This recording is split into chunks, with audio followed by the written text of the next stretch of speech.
The Powers Project. Carl, it's been a long time, sir, and it's great to have you back in the studio. Kurt, it's wonderful. I always love spending time with you, and thank you so much for inviting me to come have a conversation with you again. Of course. You know, I'm glad that we talked because, you know, if you'll notice how I talk about everything under the sun, the one thing I have not talked about is Ukraine. And it's simply because I have not found anyone who can give me both sides of the story and find and get to the bottom of this and find the truth. I was very fortunate. I met with Dr. Ari Lam, and I did this with the Israeli-Palestinian conflict, and he said, and I'm going to ask you this. He said, you know, if you want to find who's at fault, he goes, it really starts with where do you want to start from? Exactly. You know? How far back do you want to go? Right. Exactly. When did World War II start? Right. And everybody like, oh, from America, December 7th. And like, okay, is that really when it started? And even just the Japan story, like you got to go back to like 1860s.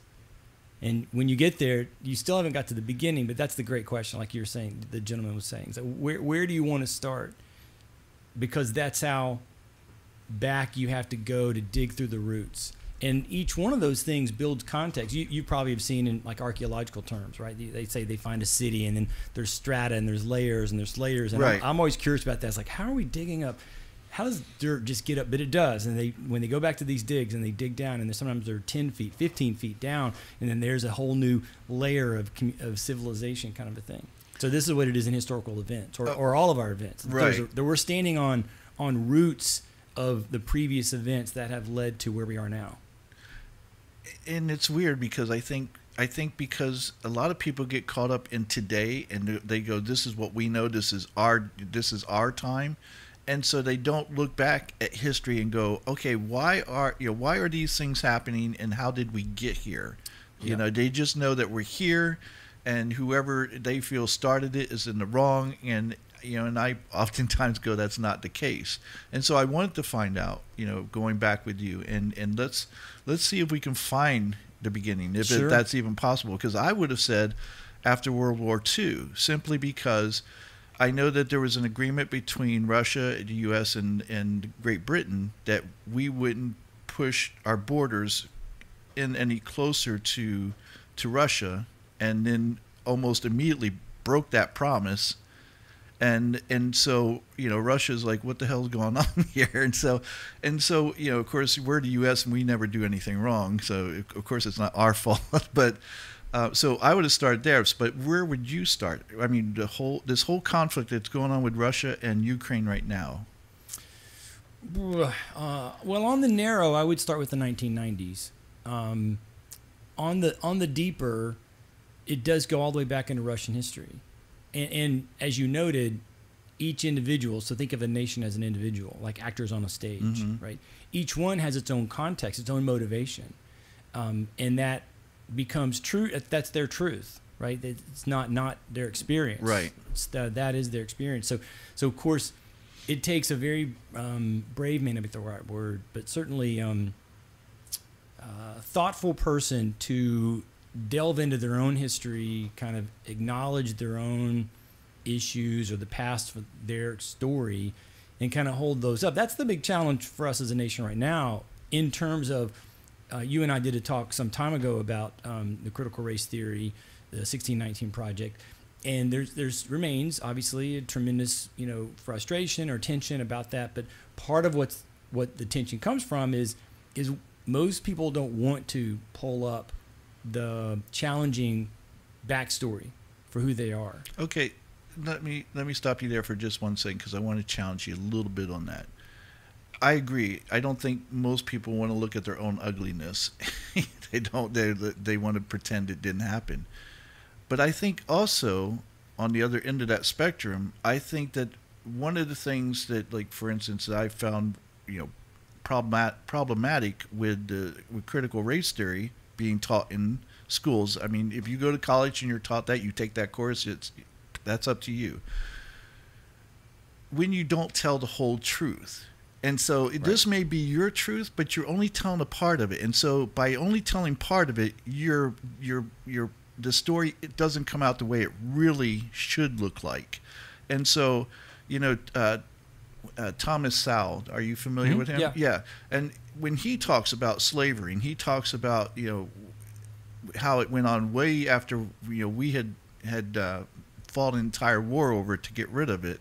You know how it continued on the east side of Africa and with the Middle Eastern countries and things of that nature, and just, you know, I mean, there's a whole backstory to this, Right?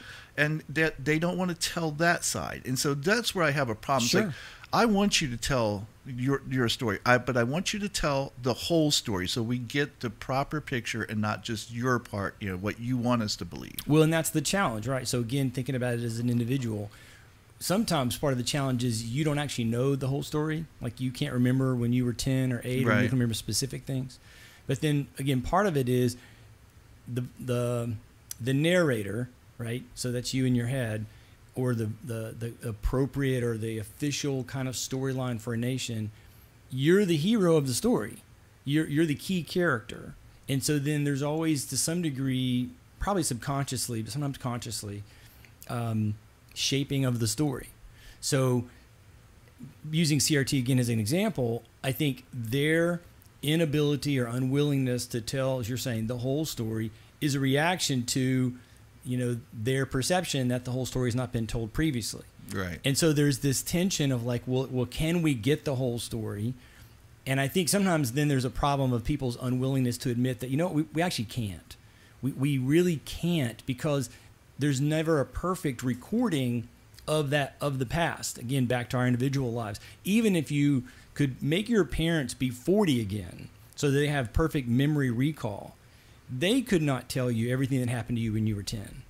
And if you got all your friends and everybody else who might have been around you, you would still have an imperfect historical reflection or evidence of that moment in time.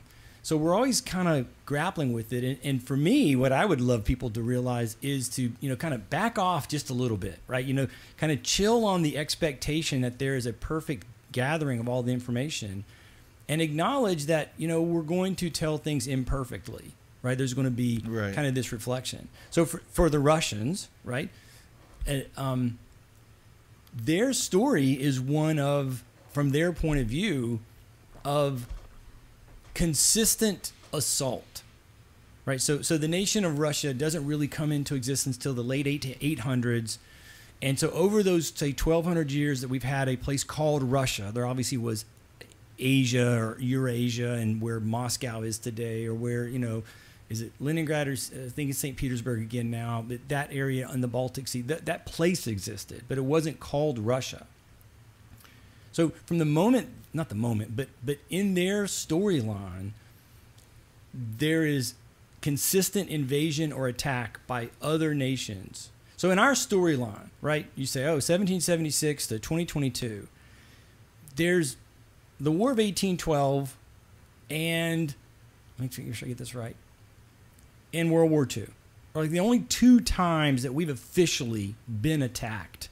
And in the War of 1812, we still declared war first. Mm-hmm. England didn't attack us in a sense of, we declare war, now we're attacking you.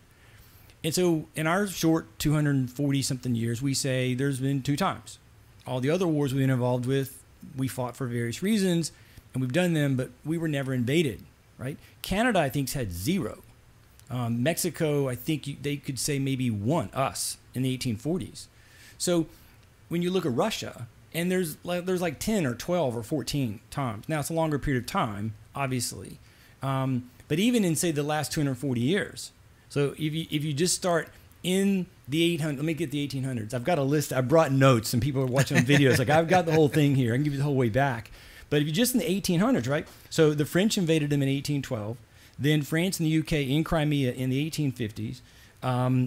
The Japanese in 1904.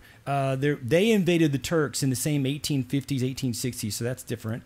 Then Germany, so Japan in 1904, Germany in 1914. Then in 1919, on the end of their Russian Revolution, there was a civil war, right? Mm-hmm. And multiple nations, including the United States, had troops involved. Now, it's not fair to say we invaded them, but we had troops involved that were trying to fight for what we perceived the good side, the white side, which was the Tsar's side or the non-communist side.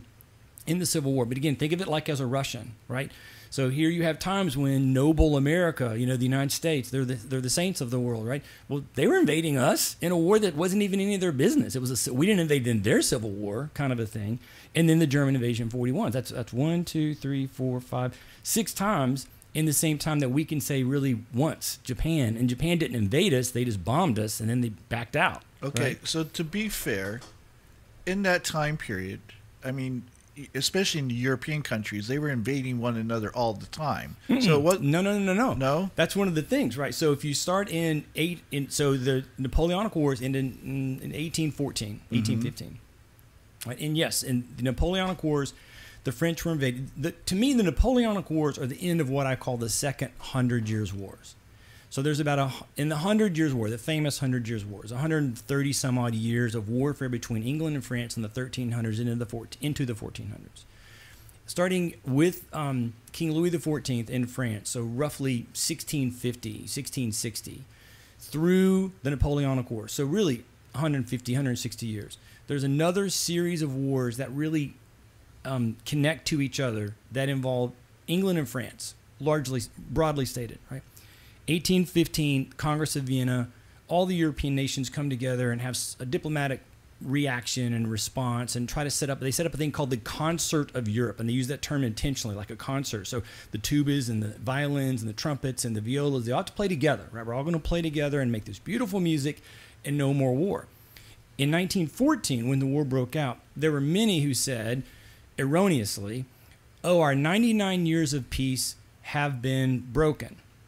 Now, I say erroneously because when you study those 99 years, there was a whole century, 99 years, of chaos, conflict. There was wars between Germany and France related to the German nationalism. But comparatively, Russia was attacked and invaded kind of multiple times, while the rest of Europe has this century of peace until the conflict that we called World War I. Okay, so I'm going to ask you why, because, and please forgive me because my history on Russia is very poor. It's okay. But I remember that Catherine the Great was German in that she. Yep. Okay, so that was supposed to help unite Germany and Russia. Correct. And then you had the Tsar that came back from traveling through Europe, had shaved his beard, and then had basically, for the lack of a better, Peter the Great, yeah. And he had, for the lack of a better word, the noblemen that were all had yes. long beards. He had them all shave their yes. beards because he wanted to become part of that world. He European. He knew that the only way we're going to grow and expand is to follow in these footsteps. So why? If they're doing all the right things, why was Russia continuing to be attacked? Great question. And so then to dovetail from they've been attacked, which is Putin's argument, right? Which we can get to modern times in a minute. That does not absolve Russia from either the Ukraine specific or the fact that in that same time period, Russia was expanding. So you go back to Peter, right? So when you come out of 800 through the say 1500s. Peter's in the late 1600s. I think that's correct.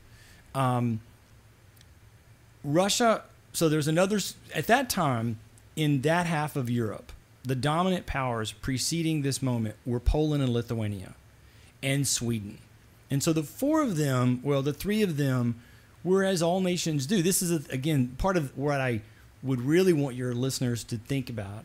Is in terms of how well do I know the larger historic story, and can I, by looking at that, and I mean larger, not like what happened in the 1990s. I mean what happened in the 1590s, what happened in 990, and then by seeing these things, begin to weave together how this larger story is moving us forward, and then what lessons are in the past that then play a role for now. Right? So the fact that Russia and Ukraine are jockeying over who controls what land, which is actually no different than what's happening in Spain, where the Catalans are trying to do the exact same thing, except they've just been unwilling to take up arms to use force, which is maybe we applaud them for that. But then they're obviously, not being successful. Or if you look at Cyprus, which is a part of Europe in the Mediterranean Sea, it's been occupied in sort of a warlike state of division between Turkey and Cyprus specifically for 40 years, right?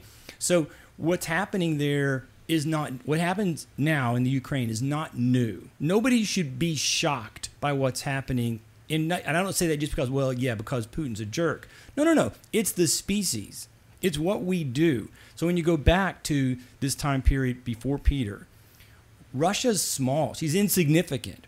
When we teach European history, the Western Civ classes that I teach at Valencia College, in the first one, we end in 1648. And I'll tell the students, we will not talk about Russia at all because she's not involved. She's not there until, like I said, the late 800s. And for the rest of that time, she's under the dominion, first of the Mongolians, then later the Poles, the Lithuanians. They were the dominant player. But Peter comes along and, in essence, says, what do I need to do to be successful? It'd be like somebody having a tech company or makes apps for the new phones and stuff, and they want to be successful. So they probably, if they're wise, they would look at who's already successful and copy them, right? And so Peter goes on this famous tour, as you mentioned. And when he comes back from that, that's the moment where, as I tell my students in the classroom standing up, I metaphorically spin my body to what is the West. And that is the moment where Russia says, we will be European. I mean, if you look at a map, they're not European at all, right? But they began to say, we will be European. And so from that moment under Peter, they began resolutely, consciously, determinately to expand. So in that same time period where you've been invaded, oh, it's so sad. Well, you've also been invading all these other people, including what becomes known as the Ukraine, right? Kiev, or Kyiv, I guess we're supposed to say now, right? That was the capital city when the Mongolians rolled around. Moscow was nothing. And then the Mongolians basically burned Kyiv to the ground, and it just lingered. So then other places became the center of population over the decades and into the centuries, right? So the Russians didn't have Kyiv, but they took it. And they didn't have Crimea, but they took it. And you have to remember, at this time, from the 1400s through the 1900s, around the Black Sea. So where are the places we're talking about now? Odessa, Mariupol, Crimea. All of that was controlled by the Ottoman Turks, the Ottoman Empire. So the Russians took it from them in war. So they get closer and closer and closer and more involved in European politics. As you said, Catherine's German, so she's connected to the Prussian families, and so she's interweaving that, and that will lead us, in 1914, where the three cousins, the Kaiser, the Tsar, and the King of England, are all first cousins, and they go to war with each other, right? And there's all that funny and tragic reality of that. Where does that come from? That comes from all these marriages that are how these families are maintaining their power, posturing, gaining influence and control, trade. I mean, our thought process of, all these evil, or not evil necessarily, but all the major companies that are out there, and they're really the ones maneuvering and controlling the world in the year 2022, which I would agree with, right? Right. That's no different than the large families that controlled things in the time of the 14, 15, 16, 1700s, right? So the Russians are in that story, and they get more and more involved in that story. And once you get into taking land, not surprisingly, the people in that land want their land back. And so you get this kind of moving back and forth over, who's in control. Now, when you look at each of the specific wars that I mentioned, there's obviously a unique reason, like why did Napoleon do that? What was happening in the Crimean War in the 1850s, and so forth. So you kind of have to talk about each one of those separately. Okay, so with everything that's happened now, with this invasion of Ukraine, because Putin feels like Ukraine was ours and it belongs to us, we have these other countries talking about becoming part of NATO. Now, is this a opportune time for NATO to have an excuse to invite these countries or to accept these countries? Oh yeah, absolutely. And so, how do you think that plays out in Putin's mind as far as? Well, Well, I mean, on the specifics, as many people have said, so I'm not the first person saying this, it's the complete opposite of what he had hoped would happen in his, at least his stated goal or his stated fear of NATO expansion, right? And so now you have NATO expanding by Finland and Sweden jumping in. With Sweden in particular, that is so shocking because they've been, much like Switzerland, in a historic neutral position for a very long time. So that's interesting in that process. The whole NATO thing for me is one of the great unstated things by our current media in this whole story, right? So you have to go back to the fall of the wall. So you and I were alive. We saw it. We were like, oh my gosh, can you believe this is happening? A professor buddy of mine actually was in Berlin when it began. Oh, wow. And he's like, the day before, there certainly was no intimation that this was what was going to go down. And then all of a sudden, bam, it went down, right? And so when you look at that moment, you have to, and then you stay today, right? What is the purpose of NATO? Would you say you know the purpose of NATO, Kurt? I would say it's just to NATO was formed to help the European countries all come together so that they're not invaded by Russia. By Russia, right? Exactly. So it's a product of the Cold War, right? So there's a series of events between 1945. Even you mentioned maybe in your intro that didn't the United States and the United Kingdom and the USSR agree about certain layouts of the land, and they did. And then there's several, but there were 2 or 3 major moments: Potsdam, Yalta, Casablanca, actually opposite order from that, time-wise, where they made post-war plans. And we're going to be here, you're going to be there, with the implication being, and the agreement being, that the USSR did not, I would say they did not fulfill, was then once things have settled down, all the dust settles from the war, 3 months, 6 months, 9 months, those people who live there will take over their countries and go back to ruling in whatever capacity. We'll help them write a constitution and go from there, kind of a thing. So there wasn't an agreement of the USSR, will get to control everything across this line. It was that while we are settling things in whenever that'll be, 44, 45, 46, we'll all be there to help them. Then we will leave. And then, so when the war ends in 45, almost immediately became clear from our point of view that Russia was not going to fulfill their obligation. Okay, all right, but let's stop for 1 second. So it's my understanding, and and again, for whatever that's worth, but it's my understanding that we were the first ones to break that agreement, to expand the borders closer to Russia's borders, and whether it was accepting Poland or as part of NATO or whatever. So in the 90s, yes. So let's stay in 45 first. Okay. No, and I thought it was in 45 that we started pushing those border lines almost immediately. Well, so there's no borders to push in 45. Okay. There's just where was Austria, where was Czechoslovakia, where was Poland on the 1938 map, right? So okay. The idea was, we'll just reset all that stuff. Well, we're going to punish Germany and take some of their land, but in general terms, we're going to reset that stuff.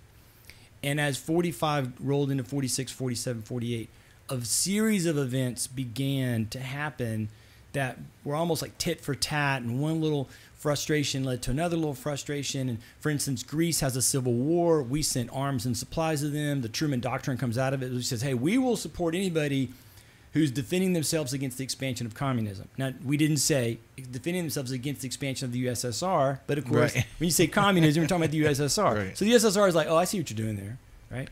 And so there's this kind of formation. There was still some conversations happening between the former allies, right? And then by 47, that all really starts to get shaky.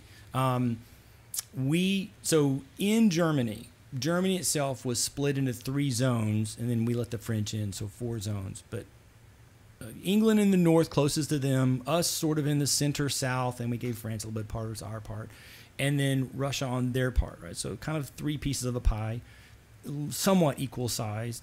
And Berlin was in the Russian zone, like by 60 miles. But then Berlin itself, as the capital, was also split in similar ways. It wasn't exactly in half, but it was sort of in half.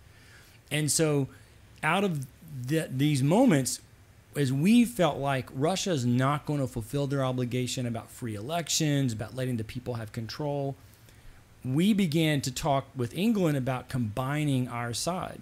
Well, from Russia's point of view, that clearly would look like, oh, you're forming a Germany against us, right?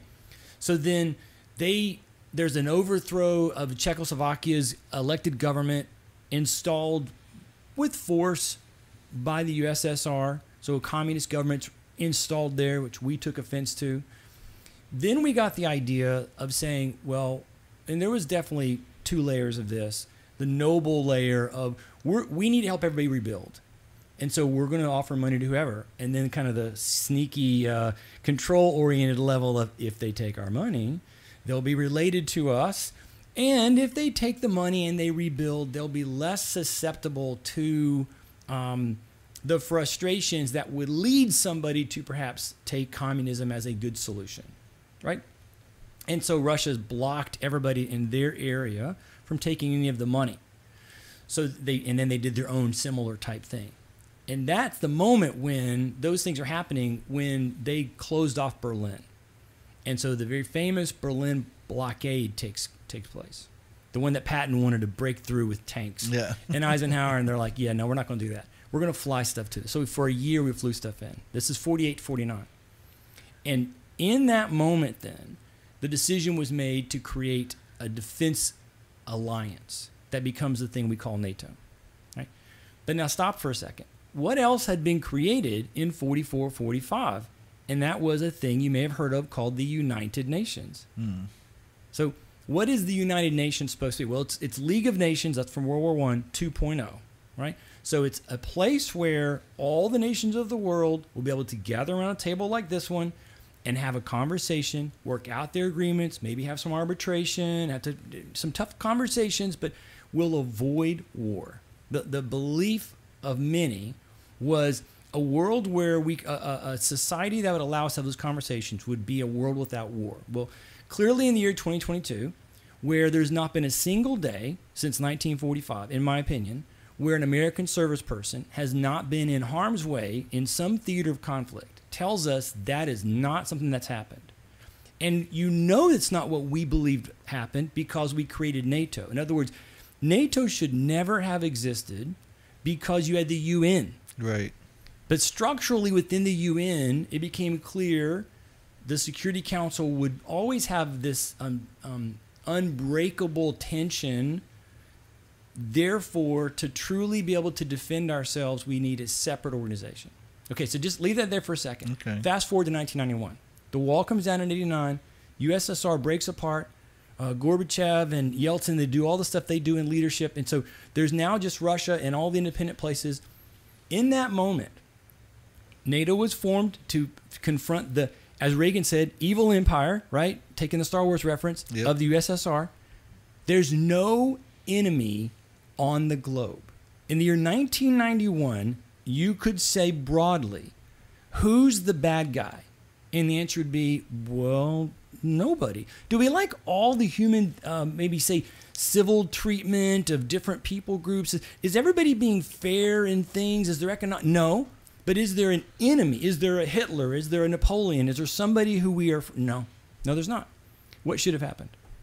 NATO should have had a nice closing ceremony, and we should put a bow on the whole thing and said, we don't need to exist anymore.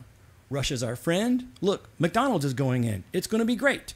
They're going to learn about democracy and liberal ideas, and it'll be wonderful. We no longer need a defensive agency, and instead we will turn back to the UN and say, now do your job. There's no fears. Now, I understand that people listening may go, that's so naive. He's so naive. Why would he think that? But on paper, that was the story. And that's the moment that you had where the one enemy had lost, admitted that they lost, and closed down, and then their entire society collapsed. And literally in Russia, you could arguably say it collapsed overnight. All right? And so then we could come along as a friend and say, all right, we had this little 50-year tension, but we lived through it. We're good. But we didn't. And so, so why? Because here's the thing: we did it for Germany, we did it for Japan. After the war Yes. was over, we went in and we assisted and we helped them to rebuild their economy, to rebuild their country. Why didn't we do this with Russia? Why? Because is it because they're so big that we fear them to be competition? I wonder. That's a great question, and I will not have any good answer. I'll just have the same as you musings. I think it's the legacy of the Cold War, the fear of the KGB still being around, the sense of I don't know if we can trust them. In Germany and in Japan, we put troops in their nations. We still have troops in the people don't think of it this way. But in one sense, our bases in Germany and our bases in Japan and Okinawa, right? Those are legacies of the war in which we've told both countries, yeah, we're watching you. Now, we would never say it that way openly, but that's what they are, right? And so we didn't have that opportunity. There wasn't a sense in which Russia was like we didn't do a Marshall Plan for them. We could have, and Right. we didn't. And I think there might have been some sense of distrust of like, I don't know how this will work out. Okay, and that's a reasonable argument, whether or not you can trust them. But the reason we put troops in Germany and Japan was to watch them. But Yes. that's not what they're there for nowadays. No. We're allies because we built this trust. And it just seems to me, had we done that with Russia, we could have built trust there as well. Absolutely. And The failure of the Ukraine invasion, which I've heard nobody say, is the failure to not end NATO in 1991. So from Russia's point of view, you have this chaotic disaster. Now, again, you and I would say, because we were alive in the 80s, we're adults, young adults in the 80s, right? Would I want to live in Russia in 1980? No, for a variety of reasons, right? Variety of things. But if you had grown up in Russia and you were there in the 1980s, we were that age in our 20s in the we wouldn't have thought it was some horrific experience. We wouldn't have known, first of all, what the Right. options were, right? And if we had had our same families and same opportunities, we probably would have been able to go to college somewhere, have a job, do a very basic thing within a system that was a functioning, running system. Well, and that's And then it's all gone. Right, and that's a great point because when you speak to Russians, which I have in our age group who grew up there, for them, they were happy with it because the system, whatever you want to say about it, it worked. Right, which is the same thing you'll get in China today. Right. Same thing you'll get in Vietnam today. Same thing you'll get in every country today that's not in chaos, which there are some that are in chaos. And this is the great challenge of thinking like, well, what can we do to fix our own country? And it's like, sometimes you just have to run with the system you have because there's no way to, particularly at a large scale. And when critics say, for instance, critics of socialism, will want to say, it's like, oh, it's horrific and stuff. And then supporters will say, oh, but look at Sweden or wherever. It's like, well, yeah, that they're not going to complain because that's what they know. And there's benefits that they would laud that we can't see. Just like we would have maybe some benefits that we would laud and say, yeah, this is a good thing, and they can't see it. And the critics will point to the deficits of those moments. But in one sense, you just have to say that's just those people. Not in a that's those people, they're terrible, but it's like that's the world they know. It's like a family. If you think of your own neighborhood or your city, and you hear of a family that doesn't parent the way that you think they should, or maybe is in the norm, or they're too strict, or whatever, it's in one sense not really your business. Right. And unless they are doing some massive, massive harm, you just go, that's not the way I would do it. Even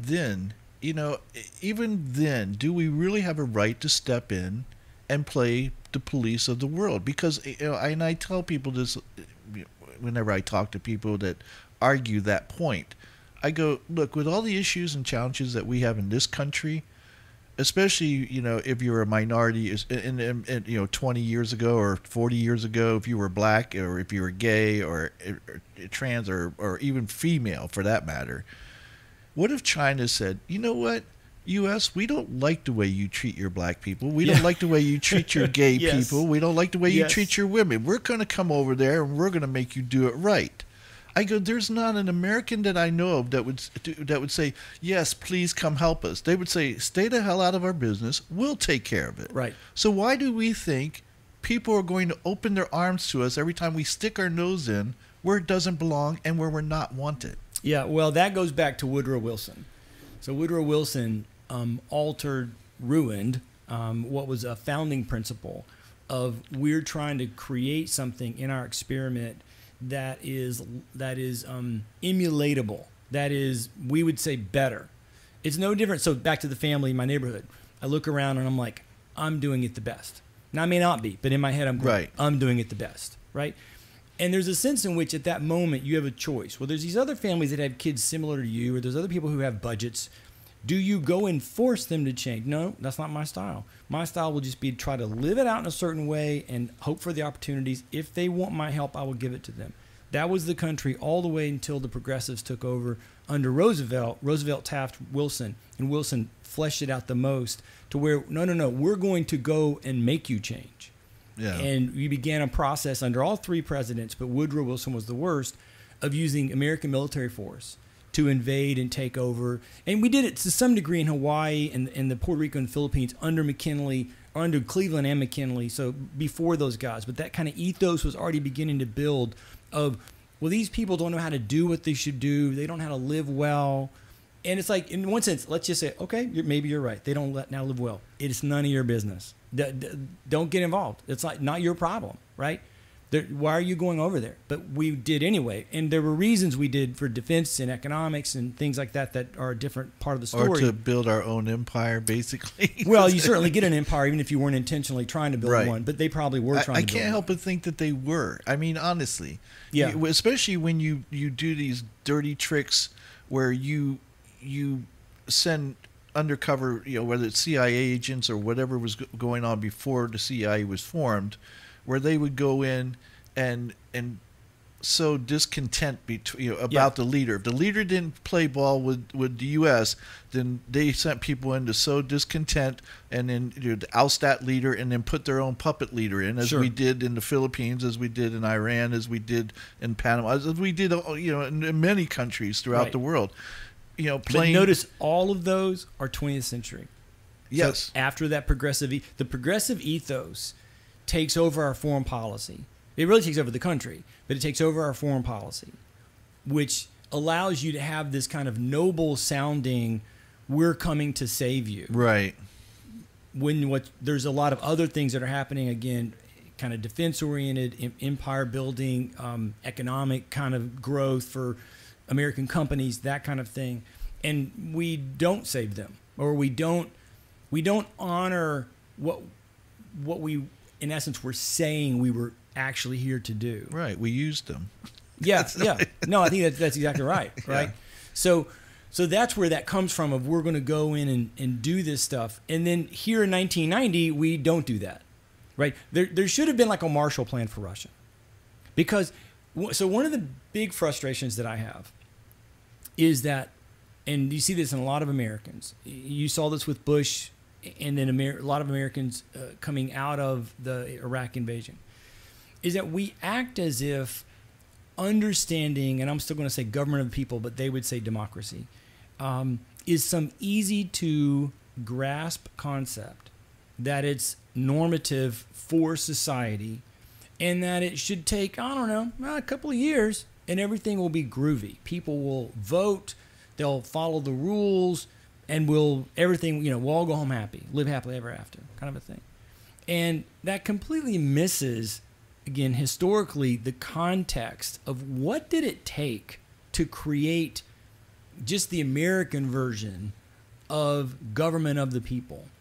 And when you look at that story and you dig into it, and I'm willing to go there if you want to, it's a longer story, but when you look at that story, you realize, oh my gosh, there was like 400 or 500 years of foundation, ground laying events, people, philosophers that led to the moment that let you have an event like 1776. And once that happened, it was still an imperfect experiment, right? And most of us would just point to who got to vote as the example of why we would say it's imperfect. And so if it took 200 or 300 years to get there. And we're still 200 years later, arguably still trying to perfect it. We're still not fully happy. And there's a lot of tension just about the idea of the governance, not the social issues in our society. Right? Why would we expect Iraq or Syria or Russia to sort of snap their fingers and just magically get this and not have chaos? Back to your point about Germany and France. So Germany's a great example. Not France, I'm sorry, Japan. But Germany's a better example. They're Western, right? You would think, oh, they would get it, of course. Well, they were, like all the rest of the European countries, led with a single autocratic rule. And that, by the way, is the norm for the society. Our natural bent as a species is to want a parental figure to handle things for us. So I can just play my video games, watch TV. I don't have to worry about it. Somebody else just sort of handles it. Now, the adulting, as the kids say these days, is when a person realizes, oh, my dad's not going to go to the grocery store or mow my grass for me or wipe my butt. So I need to do these things. And the person who matures realizes, oh, I do have to go to Publix. I do have to go to, Aldi. I have to do this myself. And they step into that and they do it. But even that person, and I'll just speak about myself. I'm 57 years old. You think I've got this handled? And trust me, even though my dad passed away a year ago, there's still times that I'm like going, I wish my dad could just do this for me. Yeah. I have to go do it. I have to go do it. If not my dad, can my wife not do it? Because then she becomes the parent, and I get to be the child and just sit in the corner and fart around, right? So that's the normative position. You go back and look 6,500 years of history, every continent, every people group, that's the norm. So even back in the day, if biblical times, let's say, before Christ was here, that you had prophets who went and prayed for the people. Then when people were capable of praying for themselves, was there not like someone like, no, I don't want to pray. You do that for me. That's your job. Absolutely. There's a very famous story in the Bible after Moses leads the children of Israel out and they get to the mountain of God, and God says he's going to speak to them directly, individually. He has like one little speech and the people flip out. Right. And they say to Moses, okay, we don't want that ever to happen again. Now, if you just take God as a real being, I can imagine why that's the case. Right. But nonetheless, what's the response? Moses, you go handle it. Right, because they want that one person who's and it takes responsibility. Like you said, it takes responsibility off my shoulders. And so, well, hang on, let me tell you about Germany. Go ahead. Right? So Germany is just a collection of states that eventually in 1870 become the nation of Germany, right? But they're still led with one father figure, autocratic leader, right? They lose World War I, so 60 years later, 50 years later, 1919. And in that moment, they establish a republic, right? So they copy us. Within 10 years, by 1929, right, it's in chaos. Economically, structurally, nobody helped them. Nobody laid out foundation. Nobody showed them what to do. And in chaos, and this, by the way, is the exact same story 120 years earlier with France in their own chaos of their revolution, which wasn't as glorious as everybody likes to pretend it was. The Germans did what they felt naturally correct to do. They looked for an autocratic leader, and they found one, whom they elected. Right. And they elected this leader who took on the title of, in English, the Father. Right? The Führer is father. I will be the father. And people were so excited. Just like in France, they had chaos and a charismatic leader said, I will be your emperor. And they elected Napoleon to be the emperor. Because why? The chaos of the supposed success was a disaster. There's a great quote by Adams. I have to read it to you. My boy John here. He said, and you have to realize, and he's writing this in the middle, let's say late 1780s or 1790s, when the terror is really happening, and he's never really been close friends with Ben Franklin, so he doesn't like Franklin. And Franklin and Jefferson thought everything French was wonderful. So you have to do the context. He says, this is Franklin's blessed government, quote unquote blessed. majorities banishing, confiscating, massacring, guillotining minorities has been the whole history of the French Revolution, which I told him would be the case. And earlier he had said basically that the French philosophers who were bringing the change forward understood nothing of government or the system of liberty.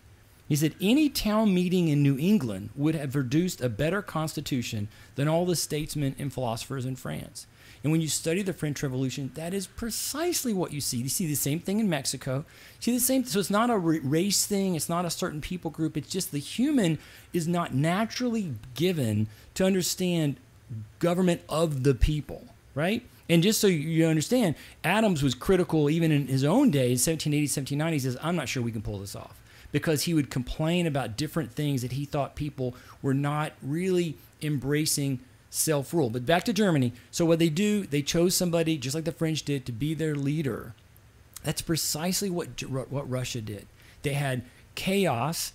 Nobody stepped in and provided for them, guided them, right? And in the chaos, somebody came along and said, I can fix this. And he was elected leader. And within a year, Putin had fixed it. Inflation was, I think, in triple digits or closing in on triple digits. He fixed that. He was able to maximize Russian oil to his benefit, gaining. And he basically, in one sense, he took over all the disorganized corruption and organized it. And he didn't eliminate it. But by organizing it, it settled. It's no different than when you look at Italy, and the Italian people would say about Mussolini, well, at least the trains run on time, because he had ended the chaos. I tell people all the time, when you look at, like, why would somebody choose Hitler? Why would somebody choose these kinds of things? When society's working generally well, they won't. They'll look and they will see that's an extreme. But when what seems regular is not working, then extreme becomes palatable. That's when they go, okay, fine, screw it. We've been trying the regular way. Let's just do something extreme. Okay, so let's go back to Hitler for just a second. So Hitler came along and said, he very charismatic, and said, you know, I can solve these issues. And not only did he say he could solve these issues, but he placed the blame on outside sources rather than the people of Germany. Yeah.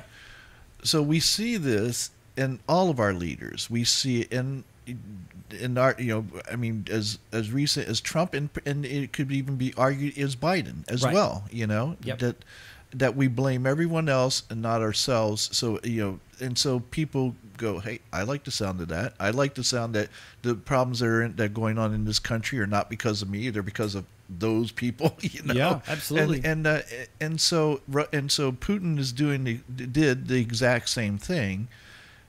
So why do we hear, and you know, and it may just be media, you know, pumping it up, but why do we hear that Russian people are upset with Putin and about this war? Is that just? So I've not heard that. So I listen to German news and French news and British news in English. They're English versions, but it doesn't mean these three stations are somehow the paragons of media virtue. I've not heard that from anybody. Yeah, supposedly there were large protests and demonstrations. Yes, there have been some protests, but I think it's like less than 10%. Okay. So there was more people protesting Biden or protesting Trump than ever protested Putin. Now, that could be fear. Right. I was gonna say, because of how he handles it. Right. Yeah, you always have to be careful with any kind of public opinion polls or any of that kind of stuff in autocratic societies. I don't trust the ones that I read about here in the United States. Right. There's just reasons to doubt whether you're actually getting an honest response from somebody. There were people, and you know, it's obviously what's happening there is a great illustration of how the government controls the message, and the more they control the message. So our government tries to control the message, but they don't have, it's still very decentralized. So even when people would say, oh, Fox is in Trump's back pocket or CNN's in Biden's back pocket, okay, sure. But if you didn't agree with that leader, you could find plenty of other outlets for other news that you could counterbalance. In Russia, I don't think there's a single independent news agency at all. So they're only being told one side of the story unless they have the internet in some capacity. Okay. Like I had a Russian student 2 years ago. She's the kind of person who I think would, A, have friends from being at school here, and then therefore B, have access to information that would make her think, I'm not sure I trust what I'm being told. Whether she Right. protests or not, she's at least saying, I'm not sure this is true, what we're being told about the Ukraine. All right, to take a left turn here just for Go a ahead. second, and we'll come back immediately. One of the things that I'm finding with the last couple generations is that they bought into this nonsense because, I think the U.S. should be held accountable. I think we should be called out for our wrongdoings. And saying that, I think we should also be applauded for the good that we do. Sure. And I don't think that you, as they would say, throw the baby out with the bathwater, you Right, know? right. And so, we can correct our wrongs. We can do better, and we need to do better. Absolutely. But what would you say about these younger generations who want to just trash the republic as it is, trash the Constitution, and say, well, I think we'd be better as a communist country or a socialist country or whatever they believe, when they don't even know they don't know the first things about communism or socialism and what it really entails and how it really, really works. I mean, in theory, because they read about it, they think they know.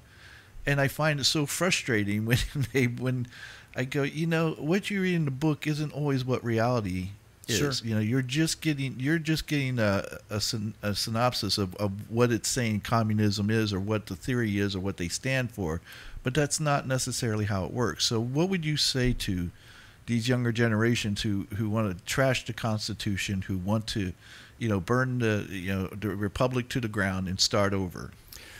Well, I mean, that's in one sense my students most of the time in my classroom. They wouldn't say it necessarily that openly, but that's certainly the setting. And it's just a process in my situation of saying, we're going to walk through this together, and we're going to give you the historical context. You have to have this. This is my whole kind of burning passion on this moment. It's not so much necessarily specifically Russia, Ukraine.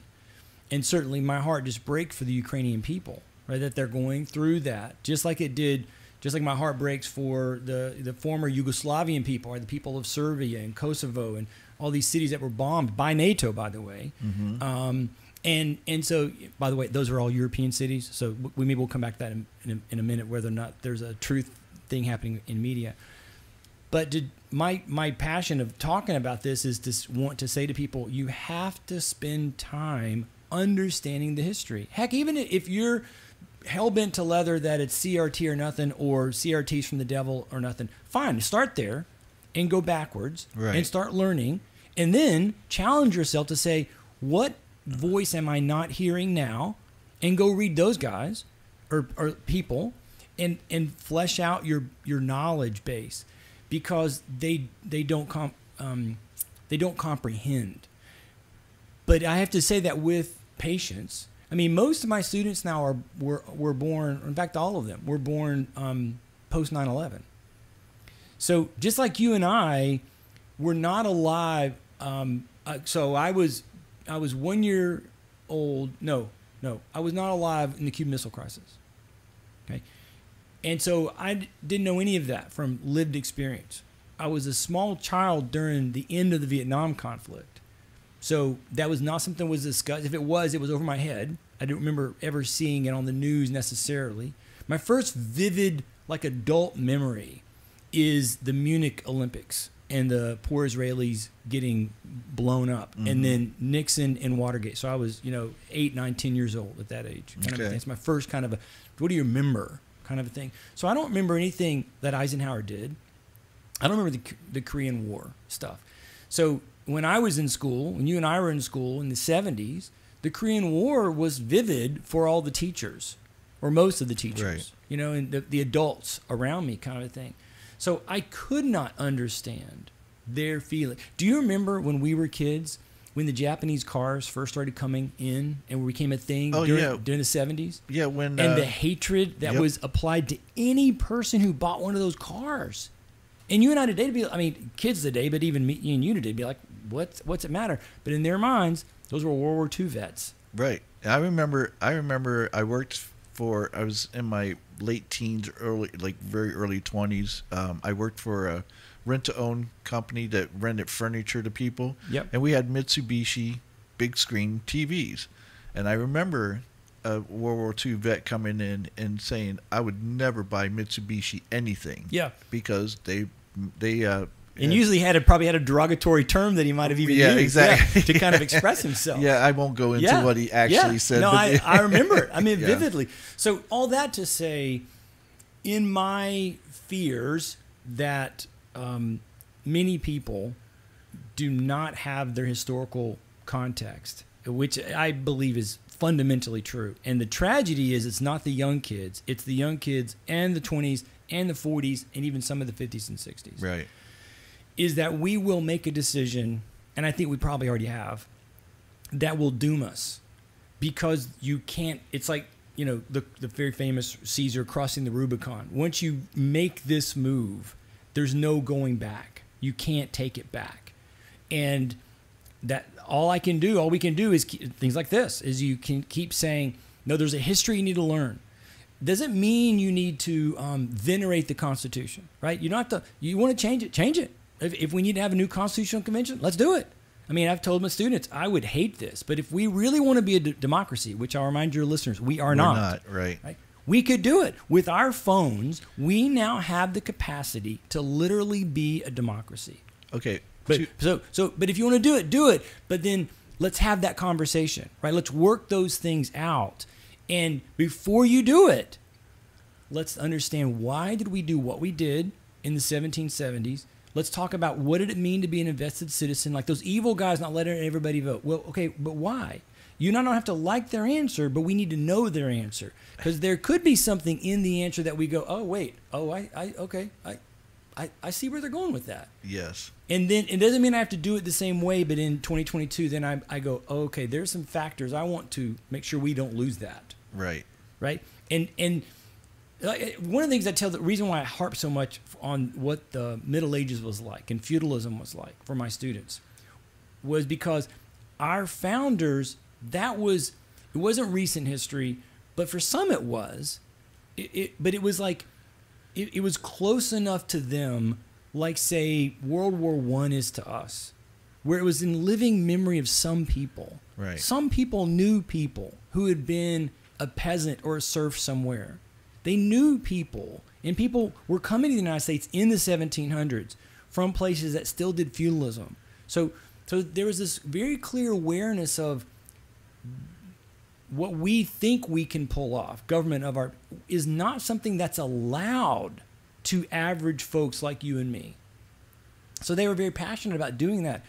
We're now 200 years later of living in luxury and ease and comfort, and we can't see it. And we need to be reminded of where we came from and why we did it the way we've done it. It's still an experiment that's not guaranteed the outcome. Okay, so I have two questions for you. One is, you said something, and you said it quite quickly, and I was like, what did he just say? You said that we'll end up doing something that will doom us, and you said, I think we already have. Yeah.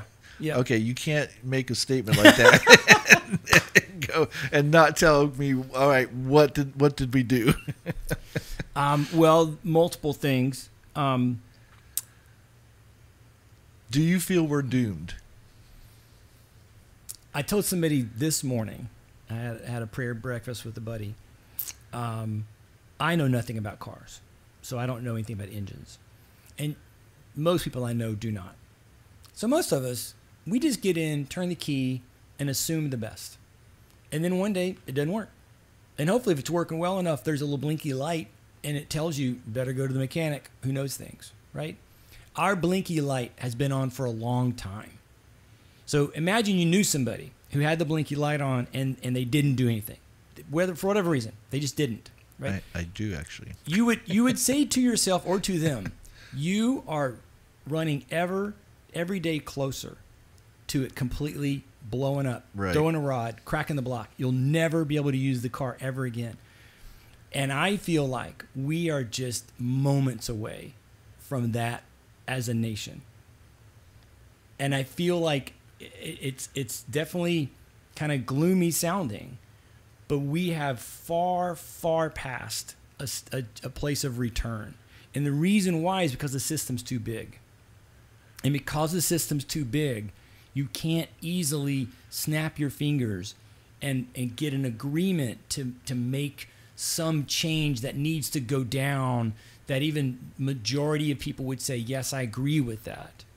And so you've now crossed over several barriers from which, how long can it last? Maybe it'll last past my lifetime. I won't be here to see it, right? But and maybe there'll be something that happens technologically wise or some other way that just provides us a solution that we can't see now from where I'm sitting. Right. So, okay, well, that'd be great, right? But it doesn't feel that way. Okay, would you say, because you said the system is too big, so would you say that that's because of our innate need for a one leader, like that father figure, and because we don't have that here, that's why our system's too big? We have too many tribes and too many leaders and too many... No, in fact, I would say the opposite. I'd say we have created the father figure. Now, we keep changing it over, but we've created an imperial presidency. We've in one sense, you could make the argument that we ceased being a republic 60 to 80 years ago. Okay, and we won't admit it. Okay, and I agree with you. And in a second, I want you to tell me why we ceased being a republic. But go into this. Well, so how do we pull off?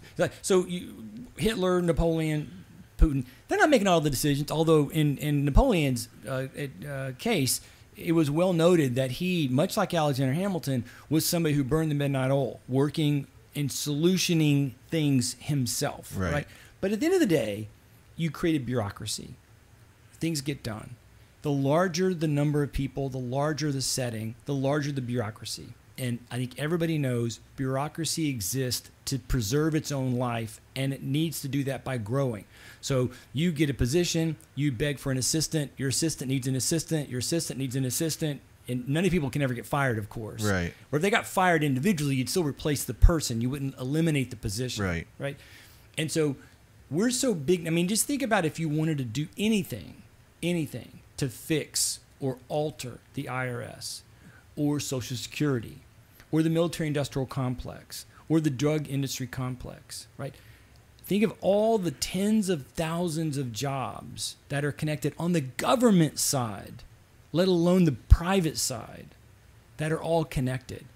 And think about how impossible it becomes for some president or some Congress to just say, we're going to change that. They can't do it. In their minds, they can't pull it off. And this is why you end up with dictators, because the dictator becomes somebody cruel enough to say, yes, screw it, we're doing it. Well, that's what I was going to say. Doesn't that work to the benefit of, for people who are saying, see, this is why communism's better, because we can get things done. We don't have to deal. And that's absolutely correct. Right. Autocratic leadership is better in it being quicker. Where it's worse is that in decentralized leadership, you have a more opportunity for excellence to rise to the top, the cream to come to the top across a broad spectrum. So you will be great if Octavian is your leader, because he's amazing and he's sharp, and Louis XIV was, and Elizabeth I was. You'll be great. The problem is you can't control who comes next, particularly if it becomes bloodline related. You just can't control that. But in a decentralized setting, you may not get the shining stars of an Octavian, but you usually avoid the chaos of a Caligula, right? So you take that, but then what the penalty is, it takes a lot longer to get anything accomplished. Now, our solution for that early on was, well, the government's not supposed to be accomplishing anything anyway. Right. The accomplishment comes at the local level, right? So that's where they would have said, what do you want to get accomplished, Kurt? And you might have said, I don't know, banning guns, gay marriage, a different start time for schools. Okay, fine. That's your neighborhood, your area. Do it. And there's you and 1,000 people to deal with. And you deal with them. And you have that conversation. And it's settled. And you don't ask Orange County what it thinks about your decision about start times. And you don't ask, the state of Florida what it thinks about your decision about guns. You just handle it. Because locally, power exists there. Okay, but if you locally, it's recognized. Let's say we ban guns or we okay gay marriage. That doesn't mean Orange County has to accept it or the state of Florida has Correct. to accept it. But then why would you leave? Don't leave. And don't move here. I don't like your gun thing. Great, don't move here. Live where you live. You take care of your business. I'm not coming to your place telling you what to do with guns. See, this becomes a problem for us in our country. A lot of times people become unhappy with that. Well, no. Well, they should be able to do that over there. I'm like, do you live over there? Back to what we were saying about the Philippines or Costa Rica. Well, no. Well, then don't worry about it. Well, it's unjust. Is it your problem? No. Then don't worry about it. Right. And that, and that I understand that has doesn't that ramifications. I mean, at least what's the word I'm looking for? In this country here, locally, there's a word. It'll pop in my head. Anyway, doesn't that limit us? Like, let's say, okay, I like Orlando, but hey, I've heard Sanibel Island is really beautiful. I really like to move there. And Sanibel Island goes, well, we don't have gay marriage here. Sorry. Right. We don't accept it. It does. It does that. Exactly. And that's why, again, why are we doomed or why is it impossible to change? Well, because now we have mobility that we never had previous to the 1950s. I mean, you think about that. For only 70 years of 6,500 years. Yeah, it's hard to believe. Have you had the mobility that we have? And so then, and certainly there's other, maybe negative, but certainly other effects that could be perceived as negative in a very decentralized state like I just described. And so, that's then you have to weigh things out. Like, well, do I want to be able to make sure I can control things and have fixes that are easily established? Yes, well, then you want control. But I want to move to Sanibel. Then you're going to have to take the fact that a lot of crap won't be fixed. It'll just be messy and frustrating because you can't, how do you get 22 million people in the state of Florida to agree with you on something? Well, that's why we have a centralized government so that we can vote on those things. But we don't vote on those things. Right. Well, sometimes we do. Like we voted on. We actually had about gay marriage on a state level. Right. And to what effect did that? Right. When we vote on things at our state. So federally, because again, if we don't do that, the minorities just get walked all over. I mean, imagine this. Imagine that the Civil Rights Act wasn't something that took place, that we left it up to the states. Do you think for a second that Alabama and Mississippi and Georgia do you think that there would have been any sort of I don't. Yeah, exactly. Okay. And they'd still have separate drinking water fountains. They would have separate bathrooms. I mean, to this day, it would still exist. So I looked at the federal government. That's the same thing with slavery. Right, exactly. Right. The argument I just made was the argument of the country up to 1860. It's like, you don't like slaves? Don't move to Alabama. It's not. Am I bringing my slaves to your town? If I'm the slave, I'm going, well, I don't want to move to Alabama. Right. Well, of course, they're not given a voice. Right, exactly. They don't have agency. Right. But this journey, this thing we're talking about, is actually really a critical issue for people to ponder. I don't have the solution. I have my opinion, which is just for me. Right. What do I expect government to be? And if I expect government to be something like we're describing, it's large scale. So therefore, theoretically, using gay marriage, because it's one of the most recent things that we did, nationally passed or approved, even against the wishes of certain places, then I have to accept with that the government at other times will make decisions that are against the wishes that I like. Right. And I have to accept the fact that there'll be a lot of times where we don't make any decisions. I'll give you an example. All right. So, the federal government legalized gay marriage. Mm-hmm. Okay. So that means there's not a state that can deny gay marriage. Correct. Okay. So we're very happy about that. Mm-hmm. Now, there's also, because we have separation of church and state, churches have the right not to hire gay people, not to marry gay people if that's their religion and they choose not to do so. Mm-hmm. And this is one of the things that I talk about to gay people all the time who think that they're horrible and that they're homophobic. I go, it's their belief. They have a right to do that. And they have a right to do that. So if you go to work for a Catholic school and you post your gay marriage on Facebook and they find out and you get fired, why are you Right. surprised? And why do you think they don't have the right to do that? You Yep. want to have the right to get married. Well, they should have the right to say, I don't believe in that. Yeah. And so you're right. There's this like, oh, I want everything done my way, but if it goes against my way, then I want the federal government out of it, which you made, perfectly clear earlier that that's how people, react. Yeah, it's our hypocrisy, and I again, when you say, well, do you feel like we're doomed? Do I feel like the system is most likely to collapse? It's like, yes. Whether that's doom, we'd have to live through it to see. To right? become kind of what? Chaos. Okay, well, out of chaos, what do you see springing forth? Well, it would depend on if the historical norm took place, a dictator would take over. But what could happen is various and sundry places basically self-rule, like we initially thought was possible. And they would then establish relationships with one another. Now, there's lots of reasons why in the 21st century that you have to kind of stop with that last statement and go, okay, I can't imagine any further than that without a lot of deep thinking, because it's not 1800. There's not, we have far too many things interconnected. I mean, imagine, as I just described to you, and you say, well, we're gonna have windmills to power our own electric grid. It's like, okay, great. Where are you getting those from? Because you're now self-sustaining and it's chaotic, and there's no Amazon anymore. You start going, oh wow, okay. And then would there be an Amazon? Would it still exist even if there was some sort of large scale? And I mean for years. I don't mean like a couple of days. Right. Of chaos. Would I get paid? Would the bank still take my money? Would Valencia still pay me? Would students still come? Over a long-term effect, right? And it's that sense of the system collapsing.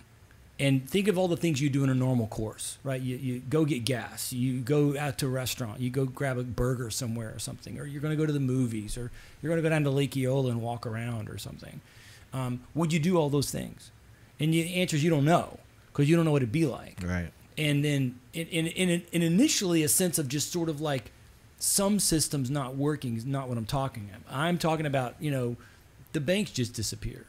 I mean, in Russia, over a very short period of time, in Germany, over a very short period of time, they didn't have banks at the time of Napoleon, but people lost everything. I mean, it was just gone. And people right now would say, oh no, but I mean, I've got my plastic card. I don't know he has savings anymore. Right. Well, you go in, that's dependent on a whole host of systems. Right. And you don't know if it will still work.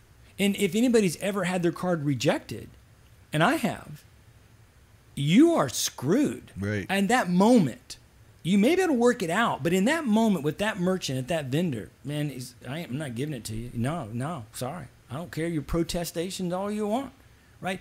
And that's that sense of saying that the system could collapse. And I think the weight of our bureaucracy, you asked me, like, what things have we done? I feel like when you wrap in the early 20th century with the industrialism, the urbanism, which I think are natural outcomes that nobody could go back in time in Doc Brown's DeLorean and stop, leading to the progressive thing, which has positive but negative, for me, more negative things, which ultimately led to our involvement in World War I. See, these are back to when did the Russian thing start, and you could say World War I's when it started. And so you just start looking and say, how can we stop Putin from Ukraine? And it's like, well, how far, like you said earlier, how far back you want to go? And you start looking and saying, oh my gosh, all these things that have happened in the world all relate back to the disaster of Wilson at the Treaty of Versailles. Well, how do we get Wilson? Well, because of progressivism and the things that had happened in those decades before that. And so all those things kind of spiraled us away, far, far away from the ideals or the concepts, maybe concept's a better word, of what the founders were believing possible. I mean, I have to stress again, we're involved in a current experiment. Most people, our generation, so we're both Gen Xers, so 60s and up, they all post-World War II babies, they all think oh, the experiment's over. We won. And certainly after the fall of the Berlin Wall, we won. We won. It's over. Our way is the right way, which is why you see people like Bush or like Biden or I guess it was Bush and Clinton acting as if we can just snap our fingers and democracy will flourish in Iraq or it'll just flourish in Syria or in Russia. And it's like, no, that's not how it works. I mean, you have to be willing to go put in the hundreds of years of ground laying and teaching and formulation. And many Americans, this is why, again, I think we're past the border, right? They're like those people. They think it should just be snap your fingers and work. Right. And they don't understand all that's involved. I keep going back to Adams because I read him the most, but you can read Madison, Jefferson, who I don't like, the guys you don't know, that some of the lesser known famous names, and they all consistently have the same message of this is going to be freaking hard. You've got to be educated. You've got to be invested. You've got to be involved.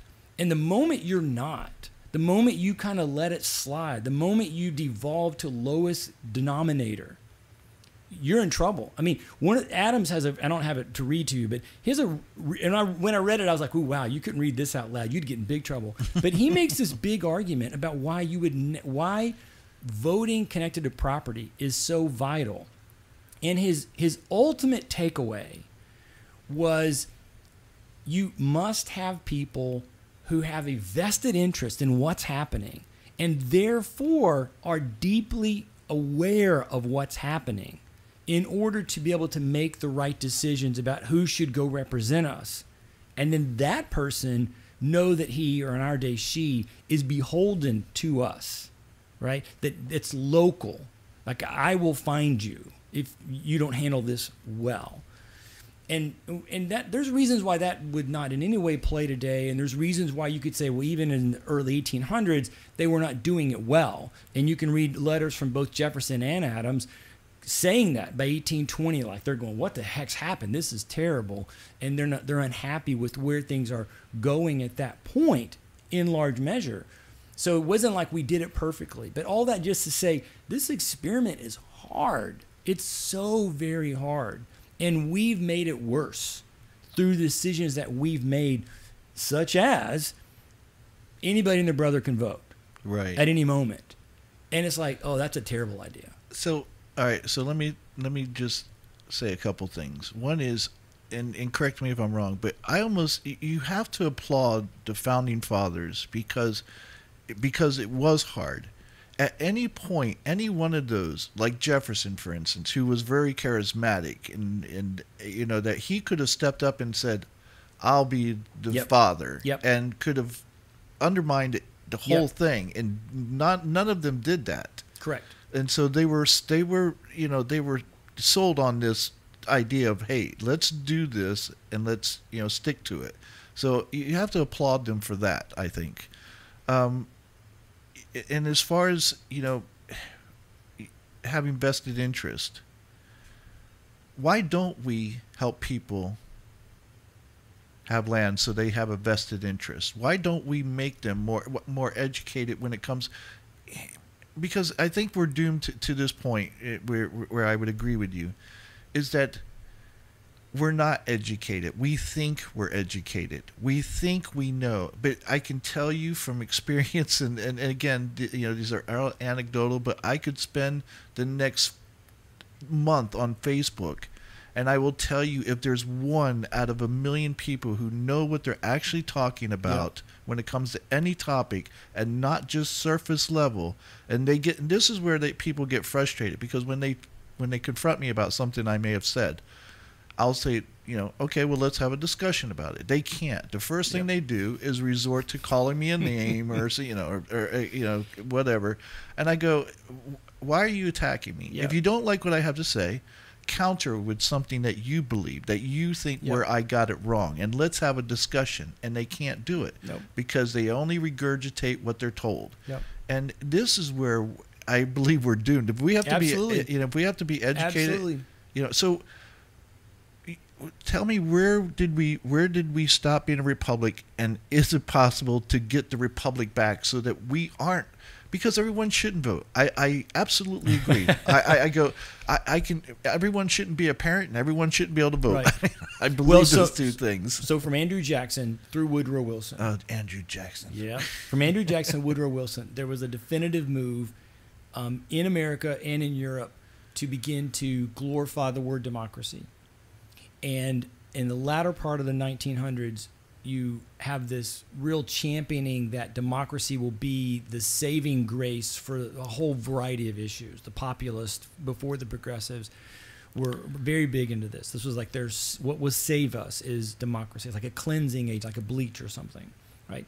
And so I give them a pass because in 1885, what would you know? But now in 2022, we can say absolutely categorically you're wrong. It did not work. But that's a key part of it, right there. So you begin to see in the late 1900s, coming back from Jackson, but by the late 1900s or 1890s, you have this sense of democracy is the word we want. It's better than republic.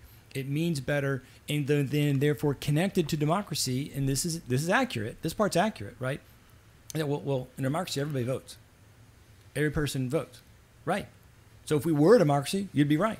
And so because there was this kind of real slick sleight of hand by a few people to kind of convince us the word democracy, you then rolling into the 20th century, you have this kind of chorus of a noble good in a country like the United States would be everybody voting. Because they'd already bought the first lie that we're democracy. Right. Right? And the argument against any kind of, you see this with the ID card thing, any kind of metric or thing, like your property, like you're saying, that would suggest that there may be some demarcation between who can and cannot vote is seen as a gross evil because they believe the first two lies. The first lie, we're democracy. Well, it's not a lie. The second part's not a lie. But in a democracy, everybody votes. So then, therefore, if you're trying to limit voting, you must be anti-democratic, and therefore you're evil. You're against our government. You're against who we are as a people. You're against our entire ethos. And again, you kind of go, you've never read our history, right? That's not the ethos. Tied to that then, in that same time period, 1890s, 1880s, going forward to today, we began to ruin education. And we, particularly post-World War II, ruined education, where you began, and this is a much longer conversation than we have time today, but began to make the process of being in education, so what we call education, so going to school, right? We made that solely and completely about economics and work.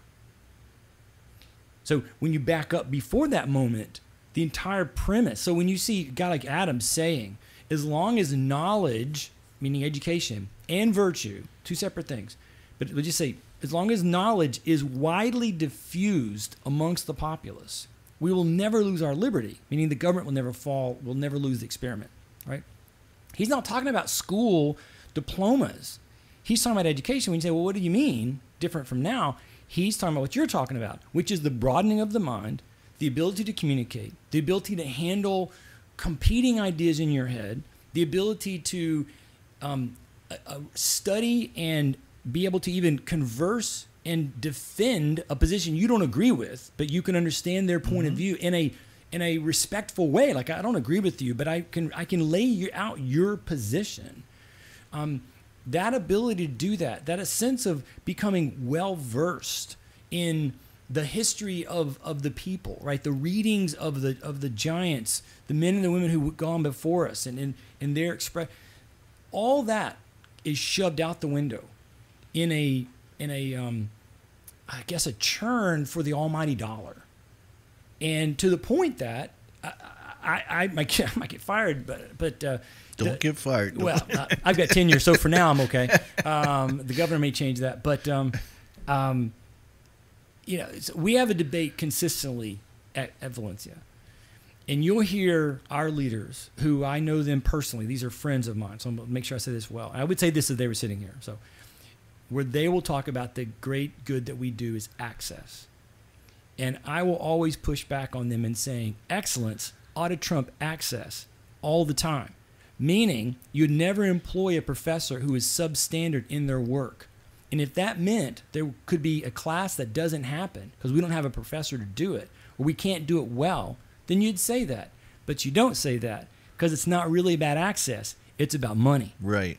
You want students because they pay money, and the money is used to further the institution. This is a great illustration. All colleges are this way. It's a great illustration both about how the bureaucracy gets to a point where it must be self-sustaining. So how do you make it self-sustaining if you're a college? You say, we got to have students. We got to do whatever we have to have students, right? We need their money, right? And then you lie to yourself and say, oh, but we do care about graduation. We do care about learning. No, you don't. You want to get them through. Last thing you'd want is to start having students who are mad at professors who gave them low grades or failing grades because they didn't technically learn. And you would go to those professors, and I know this has happened at Valencia, and you would say subtly and sometimes not so subtly, you need to find a way to fix that, which is code for pass them. Now, every administrator I know, if they ever listen to this, they'd be, oh, that's not what we mean. But it is functionally what you mean, right? It is exactly kind of what happens in the process. And so once you go down that road, you can't come back from that. So it exists to kind of perpetuate itself. And then connected to that then is the lie that you have learned something when technically you haven't. And quite honestly, Kurt, over the past decade, and in particularly coming out of the pandemic, I feel like the students that I'm seeing at least have called foul on the whole thing. And they're like, you know what? This is a game. The emperor has no clothes on. Right. The value proposition you're talking about doesn't matter to me because I want the piece of paper to get the job. But you and I both know once you get out and you're in the real world and you don't have the quality, you can't get a job. Right. So then you have these kids who are going, I can't get a job. I got a degree, all this money, all the debt. Well, they've been sold this They fake have. bill of goods. And that also then becomes part, you start saying, wait, well, where did all that generate from? It generated from a failure of an overly large government in the 60s and 70s saying we have to get everybody educated. How do we do that? We're going to start paying money by giving out loans, which on the front side you go, yes, that's a good thing, giving grants of aid to people who are less fortunate. But where it went was, and it's a longer story, we have time now, is into this burgeoning big business, just like you see this in the military-industrial complex, you see this in the Right. pharmaceutical complex. They get money from the government. They pay themselves higher salaries, so they need more money from the government. So all of a sudden you get this churn going that leads to student debt crisis, but leads to this sense of, oh, no, we're all about access. It's like, no, you're about the money. Okay, so we talked about, we didn't go into the details of the evil of communism or socialism or all that, but capitalism has its own evils. Sure. And that's and again, correct me if I'm wrong, but it seems to me that it was in the early 1900s that capitalism started to take hold in all these different areas that it never held power in before. School education being one of those. The medical field. Kellogg famously came in and just monetized the whole medical field to where, if what you did wasn't set up to where you could make money hand over fist, you weren't considered, like if you really were here to heal somebody, we don't want you. It's like, I'm sorry, we can't keep making money if you actually heal them, Yeah. sort of thing. You see this in hospitals today. Right, that's exactly right, and so we find that capitalism snuck its way into all these different areas that it wasn't in previously, and now it's everywhere. It's everywhere. Like you mentioned, the military-industrial complex. I feel like I don't care who the president is, and I almost don't even care who you elect as far as your congressmen or senators, unless you get people who are willing, unless you get money out of politics. Yep. You're never ever going to solve this issue because the people who are who tell the president and congressmen and senators what to do, who are head of the military industrial complex, the pharmaceutical complex, those people are the ones who are running this country. I agree. So you heard President Biden, I'm sure, after the shooting, which maybe we're going to do another I session didn't really because soon. I wouldn't be able to stomach what Okay, he said. well, Yeah. so basically he said, one of the things he said was we have to deal with this gun lobby. And I would have said back to the president, you're right, but we need to deal with every lobby. So we need to overturn Citizens United, and we need to get back to a place where we can eliminate as best we can that money. Now, having said that, I'll just say, historically, money always finds a way. So this is one of the realities of us as a species, is that in every system I can point you to, on every continent, with every tribe of people, right, whoever has the money ends up having the greater influence, for good or ill. And in 6,500 years, I keep using that number just randomly, but in the human history that I know, it's never been solved. So the only way it's solved. Oh, go ahead. Ask your question. No, well, because I was going to say, it seems like to some extent it could be solved, only because we have countries like Finland and Norway and Sweden. Do you not think in those countries the rich people control things? Oh yeah, and that's always going to be the case. That's what I'm saying. Yeah, but I think there's limits, and this is the fear that I have for the rest of the world, is that I've said this again before too.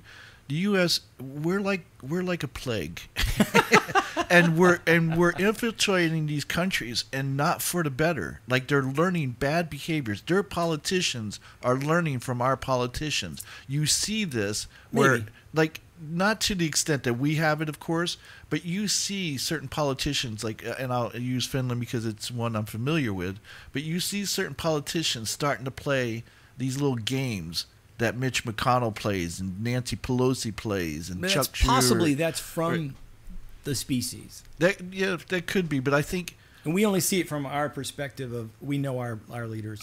I think they always have it in them, but I think we perfected the game, and I think people look to emulate the way we do it. The Romans would argue that we perfected the game. Well, that's very true. That's very true. I'm talking about modern times. Yeah, there's a lot to be learned from Rome, for sure. Yeah. Now, don't forget that capitalism is as young as our country. So Adam Smith doesn't write Wealth of Nations in 1776. The ideas of it were part of what led to our revolution, because we were doing things that we would today call free trade, that the British were like, what are you doing? That's not the way the game's played. And it wasn't the way the game's played. We were trying something different, right? So the fact that we might say now in 2022, or I'm sure it actually was being said in the 1800s, right? It's like, you know what? I'm not sure this is the best way to do things. That's what we do. We kind of argue it out and try to see kind of, is there another way to accomplish whatever it is we're trying to accomplish? And that becomes a key point too. It's like, well, what would you be trying to accomplish? And that's a whole nother conversation. But, I think it's fair for us to say that we question the benefit of it now and say, I don't know that we should be doing it this way anymore. I mean, that's where I'm at. Trust me, more than one of my conservative friends, I'm just bringing on my inner Stalin. Just let me go. Let me be in charge for a while, because I would fix a whole bunch of stuff. Exactly. And it would be ugly, and you'd all hate me later. But for the moment, I would at least feel. And part of it that I'm saying that is in the sense of the vast amounts of wealth that are in the system. And I would say in Finland, there are millionaires who have as many millions in offshore banks as the Russian oligarchs do. And these Finns probably have a golden visa from London like the Russian oligarchs do. And they're probably rolling large. The idea that, one of the things I wanted to tell you, since we mentioned money, it cracks me up that we still believe the insanity that sanctions will cause another nation to change their minds. Right. So I got to read my boy James, John Adams here again. Check this out. He said, so in 1807, in the midst of the Napoleonic Wars, Jefferson had the bright idea, which was a complete disaster, to issue an embargo against France and England. And it was a disaster. So Adams wrote, he said that, where'd it go? Oh, I'm not going to have it. Oh, my gosh. Oh, yeah. It's a national error to think that it is in our power to bring foreign nations to our terms by withholding our commerce. Now, that doesn't mean I'm saying we shouldn't have put the sanction on Putin. But when we're thinking, to maybe loop back to Ukraine for a minute, well, what are we going to do? Like, what do you want the outcome to be? It's like, well, how do you propose that? If you think you're going to get Putin to say, I'm sorry, and back off and withdraw everything, even out of Crimea, just because you economically are applying sanctions, all you have to do is look at Cuba and say 70 years later, that did not work. Right. All it did is punish the people. I'm not saying we shouldn't have done it. I'm not saying that Castro's a good guy. I'm not saying that wasn't somehow had some effect on Castro. But ultimately, just in broad terms, when system collapse happens, the rich will be most likely to sail through it. They'll have the islands or their yachts or places to go. And so it's just so frustrating to think, well, back to the point about Finland, I guess, or just any other country. And I don't think you feel this way, but for your listeners, don't think somehow that there's some utopia in which there are people who have shared all their resources and everybody's living in some equity mindset. They are not. There are people in Finland who are wealthy, and they're planning on keeping it, and they're going to pass it on to their kids, and they've got a lot of it probably off in some offshore bank so that it can be non-taxed and preserved for their children and their children's children. Okay, so I think the difference is like one of the things that I like to say. I got to stop saying the things I say because I'm sure I'm not the only person that says these things. No, but, is that one ism doesn't work by itself. Whether it's communism, capitalism, socialism, I don't believe that it works by itself. So I think the best thing that we do is take the best from each one of those systems and let it work. Whether you want to call it social democracy or whatever you want to call it, whatever it looks like. So while Finland does have its millionaires and I'm sure billionaires as well, they take care of their people on top of it. Here, it's screw the people and take care of the rich. And I think because I don't think people, in fact, I know they don't. And again, this comes back to, our DNA. We like rich people. We want to be rich people. We want to be rich people. Everybody does. And so we don't have our own royal family, so we create our, the Kennedys, like John Kennedy, and like that. We have to create it because we want that so bad. Yep. And we do that with our movie stars. More people are paying attention to Johnny Depp than they are paying attention to the shooting in Texas. Oh my gosh, I'm so glad you said that because you're absolutely correct. It's like Johnny Depp, as great of an actor as he is, he's still just an actor, and yet people are so entrenched into this whole case. Yeah, and I go, why? Yeah, I get. It's frustrating. Yeah, and I agree with you. And I mean, so back to decentralized, I would love for my society, whether it's the city of Winter Park or Orange County or the state of Florida, to say, we're going to be like Finland. Why not? We can do it. We can just do it. Just make it happen. And then it doesn't matter what they're doing in Alabama. We're doing it here. But you have to be willing to take those steps. Right. And I wonder, for the many people who say they want to be like Finland or something, are they really willing to want to pay the price that it takes in like managing the system in a way that affords for that? Yeah, rich people will say no, and poor people will say yes. Yeah, and I'm not so sure the poor people have thought all the way through it. Right. And and they haven't. And that's the other thing, because I notice, especially again, and I don't want to, because I really do appreciate the younger generations, and because the one thing I love about them is that they don't just buy into everything that's told to them. They do question a lot of things. Unfortunately, I don't think they go deep enough sometimes, and so they get these false senses of superiority that they think, oh, I know about this and I know about that, and they go, no, you don't. You've heard about it, but you don't know anything about it. And they don't realize that. Of course, I remember being that age. I thought I knew everything too. So, and as Don Henley would say in many of his songs, you get as you think you know more, and then as you get older, you realize you don't know anything. Yeah. Well, as we defended the Constitution, let's defend capitalism for a minute, right? Mm-hmm. So if you go back and you look at the world's advancement in medicine, in opportunity, in technology, speed of travel, like we talked about, all that's a product of a successful industrial system, right? If we don't use the word capitalism, right? More people have been lifted out of poverty in the past 100 years than in the previous 6,500 years, right? And why? Well, because of the aspects that capitalism brings to the table, which is capitalism is, you have to remember, it's really a byproduct or a piece of, I guess people would say, I hate saying it this way, but for your listeners, classical liberalism. So real liberalism, which is liberty-based.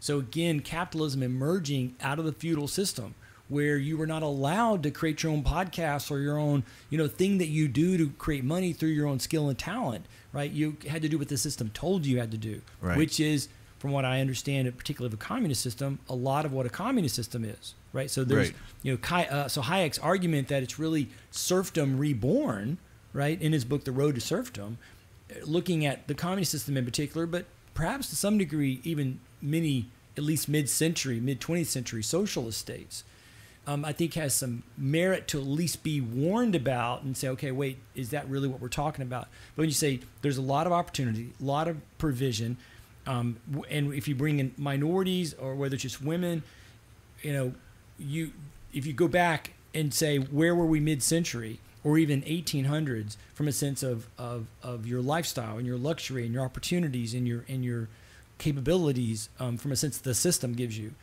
it's night and day. Nobody would move back to those times. Anybody who wants to complain about now, it's like, tell me when you want to move back to. I'll make it happen for you. I'll get Doc Brown's DeLorean, and you'll last 10 seconds before you're like, I'm out of here. This is terrible. Right. Particularly if you're a minority, a person of color, or a woman, right? And so we need to be fair, as we were being fair to the Constitution, and say that is a product of the capitalist system. And one could argue about particularly the European socialist states. You are able to do some of the things you've done because we've been the world's policeman. Right. We've paid for your protection. And so, okay, cool, fine. That's the decision that was made before I was born. Groovy. But don't then, to our own people, don't come and trumpet up how wonderful this place is, which, by the way, if it's that wonderful, why don't you move there? Right. Right. But don't come and make it that wonderful without putting all the pieces on the table. There's a lot of things that are done in these other European countries, talk about copying us, that are mimics of what we created. Right. Now, there has been a lot of other cool stuff created in technologies and companies and ideas from other places in the world, but a large percentage have come from the creative mindset of the United States, where you say, what makes that happen? Where you have from the very beginning this kind of ethos of loosely stated capitalism, which meant individually you could go and roll the dice and go big. Right. And that freedom to pursue was one of the driving factors of our immigration early on. People wanted to come here because it was the opportunity that you had nowhere else on the planet. So that's a positive that I would not want to lose, because again, I think some people feel like there's just this magical pile of money that just sort of exists independently of system, and capitalism then is an applied system after the fact that is really, vampirically sucking off all the good and only giving it to a few evil people over here, right, and the rest of us are suffering. And that's just fundamentally false. Right. This pile of money that you think of, A, doesn't exist, and secondly, the wealth that is out there is largely a product of the individuals having the liberty to pursue what they wanted to pursue and create, which we call capitalism. Right. And I agree with all of that. I would push back at the fact that while the issue is not capitalism, it's greedy capitalism. Absolutely. And that's and so when we have billionaires and powerful people with our politicians in their pockets, yep, making laws so that these people can keep more of the money, become richer, and take away our chances of becoming like them, so that it's less, it becomes harder to get to that point. I think this is where people are getting upset and saying, yep, and that's why they're saying, screw these people, mm-hmm, because they don't care about us. So let's take all their money, yep, and let's divvy it up. Yep. Again, agreed. I have to say though, if you did that, if you took all of Jeff Bezos' money and Elon Musk and Mark Cuban and all the other billionaires out there, and you divvied all that money up, it would end up back in their hands sooner or later. If not theirs, somebody else's. Right, someone else's. I mean, it's maybe one of you. Maybe one of you would be the one right, who coalesce around it, which is again what you see in every place where their system collapsed. The Russian oligarchs is an example, right? They were in the right place at the right time, willing to be whatever Putin wanted them to be, right, and they benefited from it. Right? So it's the pigs in Animal Farm who are able to rise up and gain the control of the system for themselves. Do you know who I identified as when I was a kid? And that I identified as one of those animals in that movie. Which one? the horse who got sent Yeah. off to the glue Oh, that was factory. the saddest I was like, when you're that's reading that. me, and I was crying. I Hey, was listen, like- all your readers, if you, or listeners, I'm sorry, if you've never read Animal Farm, Right. you must go read. It's a quick read. You can do it in less than a day. Go read it. It's an engaging story, and it will peel off any layers, any mythologies you might have, or idealism about communism. Right, exactly. When you read to the part with the horse, oh my gosh, that was just, I remember, that was so sad. I Well, remember so angry. We actually got to see the movie when I was in elementary Oh, school. okay, and yeah. so every year, like I want to say not every year, but like from like maybe 3rd or 4th grade up to like 6th grade or something, like Yeah. 3 or 4 years, you got to see that. And I looked forward to seeing that movie because even as a kid, I got it. I understood Sure. how the few who were working their butt because they believed in this system. They wanted it to work, like that poor horse. And again, with what was going on in my own family and how I felt, as being treated as an adult in my family and having adult responsibilities, I felt like that horse. And I don't even remember his name. I was trying to remember it too as you were saying it. And The only name I remember was there was somebody named Napoleon, but I think he was was the pig. Yeah, Yeah. He was one of the pigs. But I remember thinking, I was like, that's me. They're going to send me off to the glue factory when they're done with me. Yeah, absolutely. No, I'm with you. I understand. I tell you that the thing that I think about when you consider like our economics is the sense that we're unwilling to acknowledge how good we have it. Right, exactly. And that the thing you described about the wealth accumulating for some people, and let's just say that they are intentionally evil. They may not be. Let's say they are, right? That's a human thing. Right. So again, back to Adams. You don't bring Adams up all the time, but the other founders. The system not only works, you're asking about the Republic, because of education, but it works because of virtue. And it works, meaning, again, leave Christianity out of it. It works because you have to have the ability to self-moderate. You have to have the ability to have some self-discipline. And the history of our species is that we don't. Right. Once we can be luxurious, we are luxurious. We enjoy the luxury. And understandably, I like air conditioning, but that is a luxury. Right. But I don't want to turn it off. Nope. Right? Particularly because I live in Florida, but Right. living anywhere else, right? I like central heat. I'm glad I don't have to go and bring wood in all the time to heat my house, right? That's actually a luxury. Like if It you is a got- luxury. It's absolutely a luxury, and we can't see it. Right. And because we can't see it, we become blind to the how good we have it, and we think that there's some magical fix that eliminates the greedy so and so. Right. And it's like, no, they'll just be a different greedy so and so. Right. But I don't see those people as evil. In fact, I don't even believe in the word evil as we use it. Evil, it just means somebody who does the wrong thing or does bad things. Yeah, how people use it today, yes. But we use it as, like we can't say, for instance, Trump, the word was used against him that Trump was evil. And I go, Trump isn't evil. Yes, he's crooked. He's corrupt. He's a liar. He's all these things. But that's not evil. He's just who he is. But you want to put that moniker on him so that we can say, oh, well, evil has to be destroyed. See, it's not, if you're bad, we just need to get rid of you. But if you're evil, we need to destroy you. And I hate that term. I hate that word when we use it because it demonizes people who aren't demons. They might not be good people, but they're not demons. I may not agree with how Jeff Bezos spends his money, but it's his money. He made it. He worked his ass off. He made something that the entire world benefits from. And once he set it in motion, it let me started tell you working. something. The first time I ordered from Amazon and got it the next day, I was like, this is like magic. It's like, here's my money. Take it. Yeah. And so, and then to take something that he built like that and try to demonize him for being wealthy is ridiculous. Yeah, it's just jealousy. It is. Yeah. Now, again, I may not like how he spends his money, but it's his money to spend as he will and and as he wants. And that just shows his character. Now, I'm not saying he's good or bad because I don't truly know how he spends his money.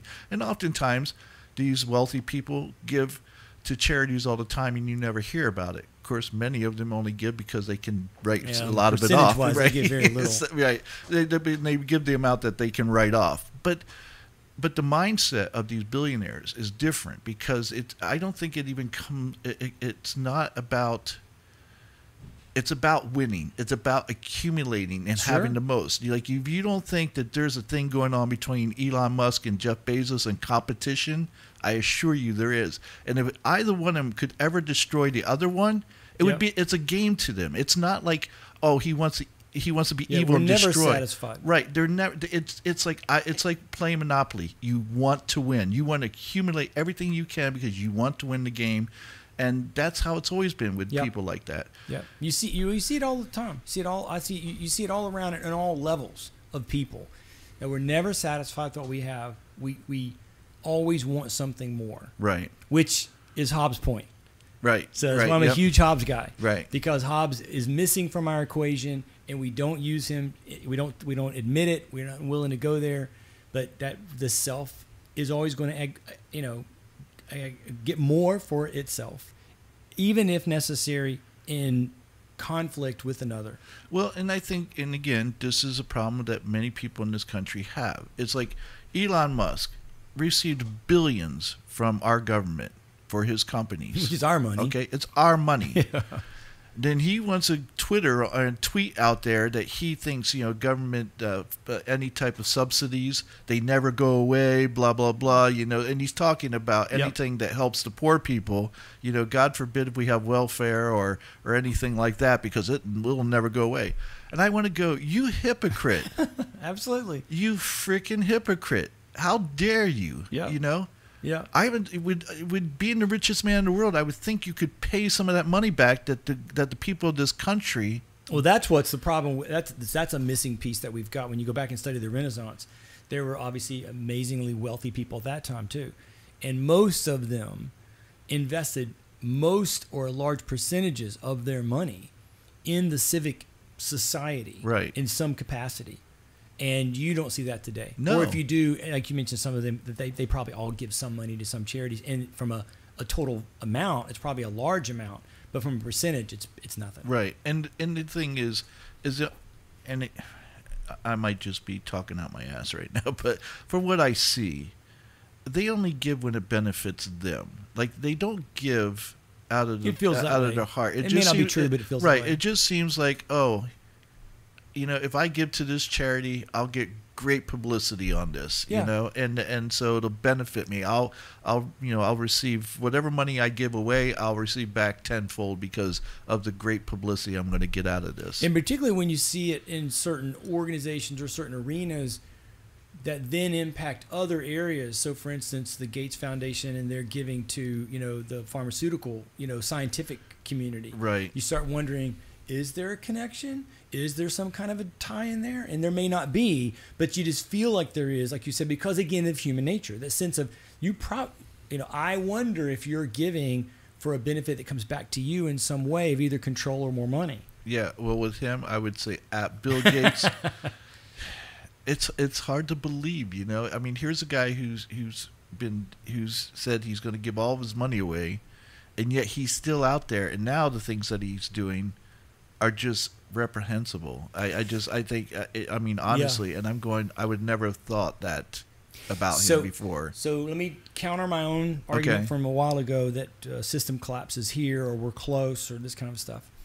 One of the things that I've wondered about for at least the last 20-something years is would we really have a world war in a world in which the multinational companies run and control everything? And I think the answer can be no. So bring it to here. Mm-hmm. Oh, is the system close to redlining, using the engine, metaphor that you said earlier, Creasman? Is it really, you feel like we're close to doom or something?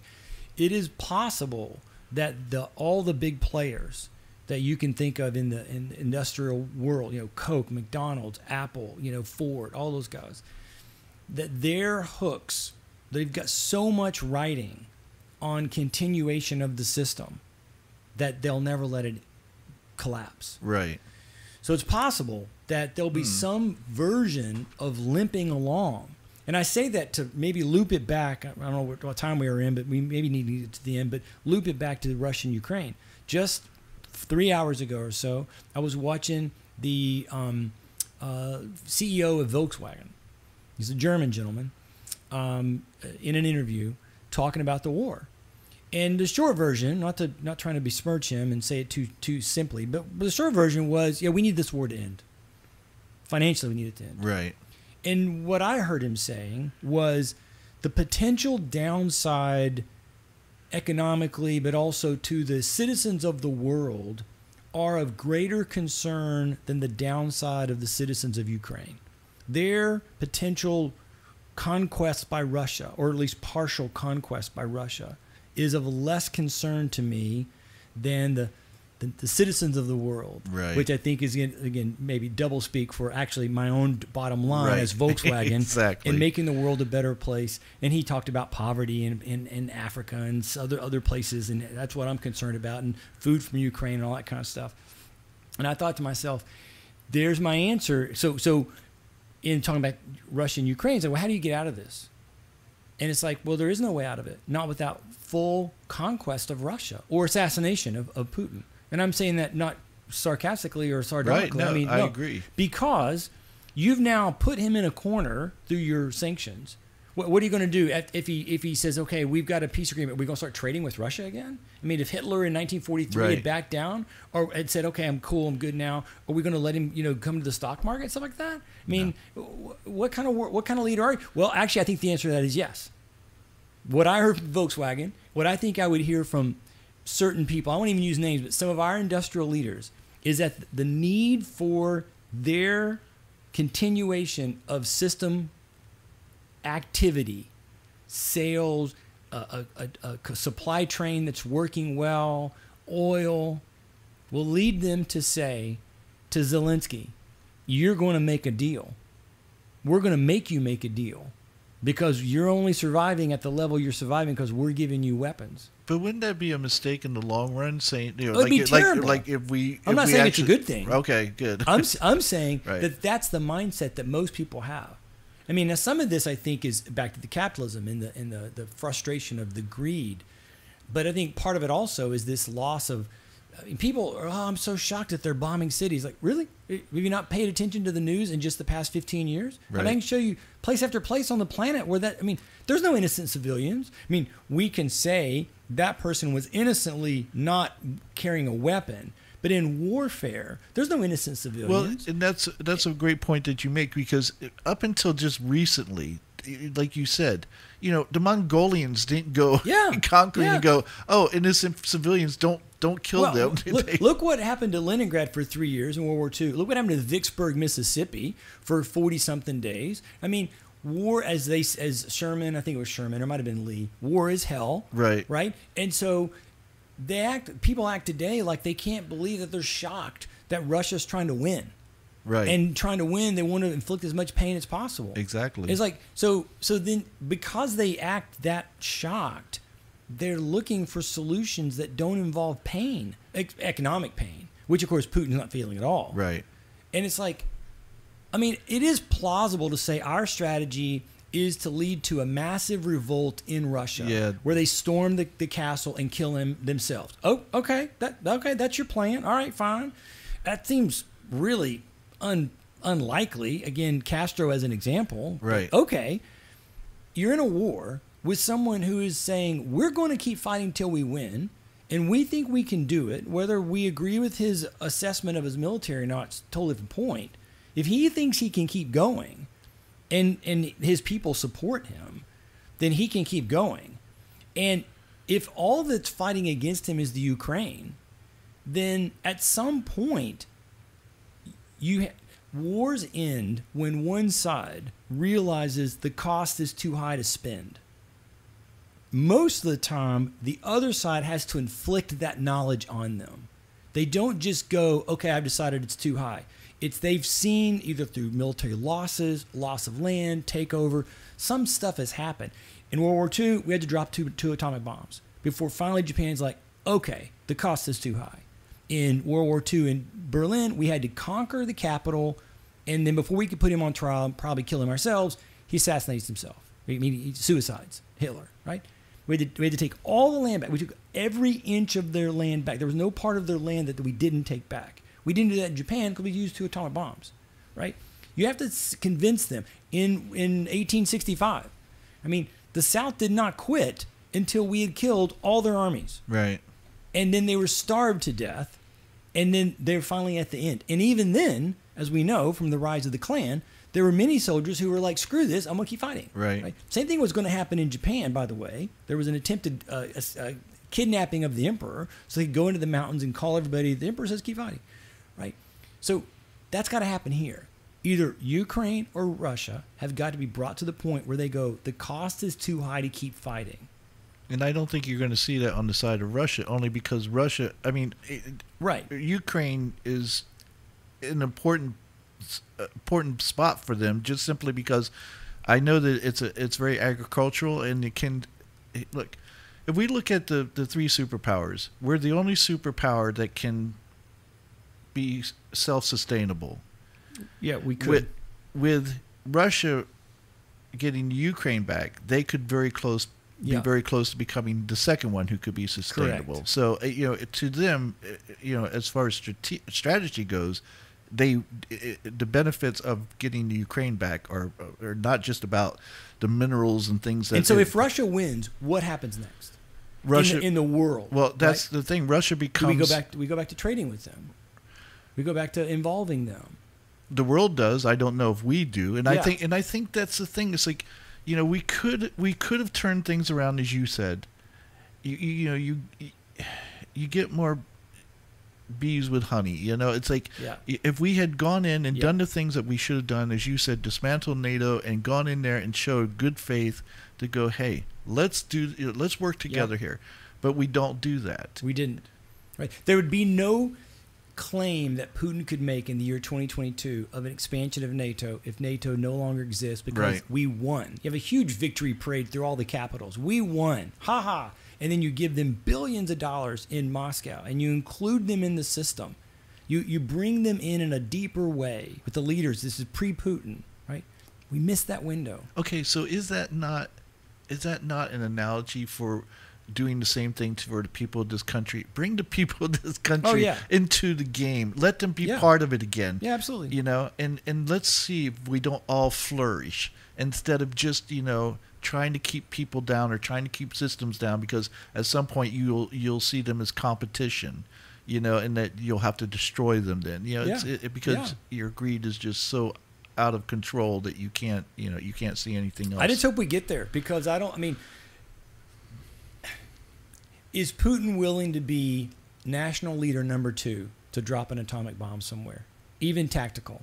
I believe he would be. Right. And his calculation has got to be, is there anybody else in the world willing to be leader number 3? And our leader will not. I don't think our leader will, particularly if it's tactical. If it was ICBM on an American city, I think he would. I don't know that he would. Right? So in that case, Putin knows he's got the upper hand and leverage to just keep winning a conventional war. And then, again, at the end of that moment, whether leaders like the Volkswagen guy privately and secretly tell Zelensky, well, what he would do is tell the German people, the German leaders, privately and secretly, you're going to quit giving any more weapons to Zelensky because we want this war to end. And he's got to be made to be known, you're not getting any more weapons and you'll lose. So stop now and take your losses, right? When that happens, how in the world does any world leader, in the West at least, in Biden, in the U.S., have any face to be able to involve Putin in anything? So you're screwed either way you go. The only way you're not screwed is that you actually do more. I'm not saying put American forces in there. There's enough things that could be done, but it would involve more involvement by the nations that are nearby, that we for now have said no because we don't want the war to expand, which I understand all that. But you're then saying, I will accept. Well, you're then saying, I'm going to put myself into this disastrous position where either I've got to let the war just go on forever and ever and ever and ever and ever, because there's no way that Putin would feel like he's losing we're going to fight for 30 years like we did in the 1600s till Putin dies. natural death? Is that your plan? Well, what if he ran into another Afghanistan like Russia did back in the 80s, and where they Okay, so then you're saying we're going to make Ukraine suffer for 10 years. Well, the Afghani people didn't. I mean, they suffered. It was. Oh horrible. yeah, they suffered. But I'm saying, but that was their choice. They were like, we don't want to. No, it wasn't their choice. Nobody gave them. We never helped them. No, I'm saying that's what. Yeah, they fought on their own and fought the Russians. Right. Well, because the whole country's system was captured, so it would be identical to Afghanistan as 1980 if they had captured Kyiv. Okay. If they'd killed Zelensky and had taken over Kyiv, and then theoretically, if nobody else had risen up, or if Zelensky had escaped, if he had said, okay, we've lost, right? Had that happened, because Afghanistan was conquered. Right. And then the underground part happened that we funded and gave money to. At this point, Zelensky and Ukraine's like, no, we're not conquered, we're winning, which it's hard to say. Right. So, because as usual, I could go on and on with you, and we've already been here for 2.5 hours. Oh, I love it. I love it. So I know there's going to be people out there who want to go, okay, that was great. Everything you guys just talked about. Great history lesson. You still haven't answered the question. Who's right? Who's wrong? Is Putin the bad guy? Zelensky the bad guy? You just got finished saying nobody's evil. Right. No. Who's the bad guy? Okay. So I agree. I don't think Putin's evil. I think Putin does what he believes he needs to do to make his country the number one country in the world. Yeah. That's the goal of any leader. Yeah. You want to be the leader of the number one country in the world, because essentially you are the leader of the world, because everyone knows. So you've answered your question. Okay. Putin is doing what a natural leader would do for his people. Right. But so is he, even though he's doing it, is he a bad guy because he, or is he wrong just because these are personal greed, things that he wants to be remembered in history books as the one who toppled the U.S. or became the number one leader in the world? Are these personal things, or does he have a legitimate right to do what he's doing? Well, I mean, the answer for both those is yes and no, and then perspective. But so my personal ruling would be you do not have legitimacy because a new nation state was established at the end of World War II, and the whole USSR was a collection of nation states. So there wasn't a Ukraine long ago, but there was a Ukraine pre-1990, and then it, like Estonia or Belarus or Georgia, became independent and free. And in our current geopolitical system, which is visible in lots of different arenas, that then becomes a defendable entity. And you have chosen after the fact to invade it, to take part of it. You did that in 2014. You should have been punished in 2014. You weren't, right? But that's the story, right? So on that basis, is he guilty of? Is he legitimate? No, it's not legitimate. It's not like, Ukraine in 2002 stole the Crimea from you, and then because you were weak, the United States said you had to just live with it. Right? It wasn't like that, and you were taking back something that was stolen from you. It's like, no, that was the way on the map. That's the way it was designed at the time. So, in that case, is he really, acting badly? No, he's acting like a leader that acts, and we see it often. I mean, again, Catalan over in Iberia in Spain wanted to be free, and they voted for it, and they were given free, and then all of a sudden Spain arrests their leaders, right? So it's obviously a different level.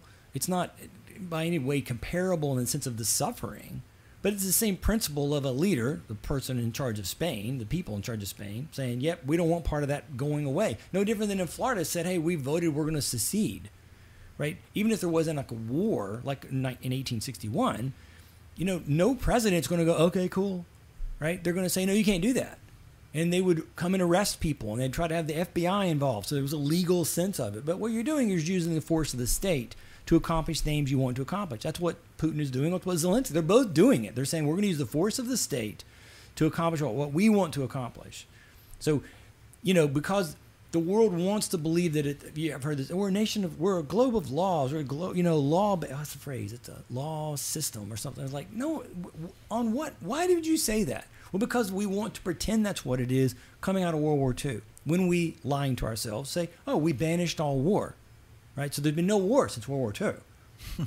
And so we now have laws, and we talk about things in courts and stuff, and we're going to have court justice. And it's like, that's just made up mumbo jumbo. Of course it is. And again, what I can see that's frustrating to the rest of the world is that when we do something like that, when Bush invaded Iraq, okay, completely, a war criminal, and neither him nor Cheney will ever be held to well, I wouldn't use the term war criminal, and I wouldn't use the term war criminal on Putin, because it's a war. It's not a criminal act in the sense, but it's criminal act in the way the world perceives it. Okay, but is not Putin's concept is that he wants to conquer Ukraine for the benefit of Russia? Yeah. What was our excuse other than why did we invade Iraq? They had nothing to do with 9/11, nothing. Well, so what did we do? Did we want to go over there and let the American companies rape them of their oil and their resources? But on paper, right, in 2002-3, they were participatory in 9/11. I'm not saying I believe that, but on paper. Yeah, right? But they had already debunked that before. I'm just saying. Yeah. Once we go to a place, so Bismarck, the Otto von Bismarck, the guy who formed Germany, this is my view of life. He had a belief called realpolitik, which was you deal with what's real, not what you wish to be true. And my criticism of most of the leaders in the late 20th century and early 21st century that I see in the world is that all of them live in this ideal fantasy land where they can just say certain things, and because they said it, it's a utopia. It just becomes magical, like butterflies and unicorns. So this is an example. Well, we had a law. Like, there's a law about whether you can blow up a building. It's like, okay, and I have the bombs, and I need this city. I'm going to blow up the building. Right. Like, you can call it a criminal act if you want to. It's me using the force I need to accomplish the aim I'm trying to. You don't have to like the aim I'm trying to get to. I'm cool with that. Right. Right. But this is what I'm really trying to get to, right? We act like there's to be some casual conversation amongst logical thinking people that then can conclude like what's best. And that doesn't happen in our own society, right? Businesses don't sit down and go, well, logically, I should let you go, and you should probably, my competitor company, you should buy this new little company because you're smaller than me, and that'll be fair. Like, screw that. If I could buy you, I'd buy you. Right. I'm going to take you out. I'm going to take them out. Right? That's against the law. It's laws and stuff. And with that same mindset, though, then what's the difference between Putin, George W. Bush, and Hitler? Hitler just did what he, again. Exactly. Right? So then we have to start asking questions about where Hitler gets in trouble.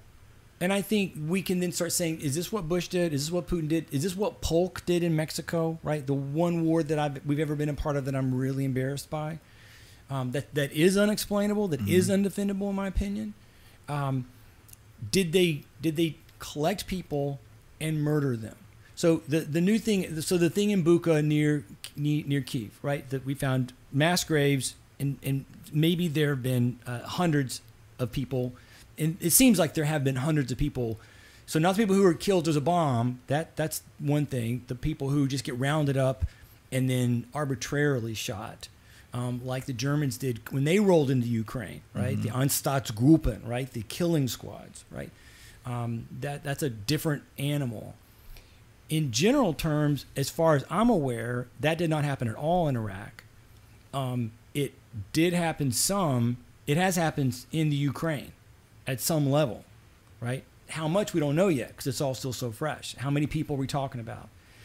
And certainly one life is a valuable spark gone when it's killed, like we've seen in our own country with the two tragedies most recently, the shopping center and the school, right? But when I look at the 13 million people that Hitler destroyed, or the 20 million people that Stalin destroyed, Putin's not in their arena, He's not there.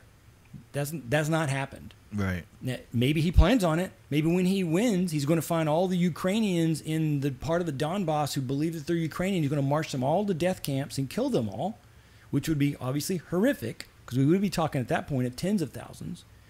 And then we can begin to start seeing, oh, he's in that arena. He's in the same arena with Hitler. Okay, so you and I talked about this several episodes ago, and I asked you, I said, would we have been better off after the Civil War if we had imprisoned or killed all the Confederates?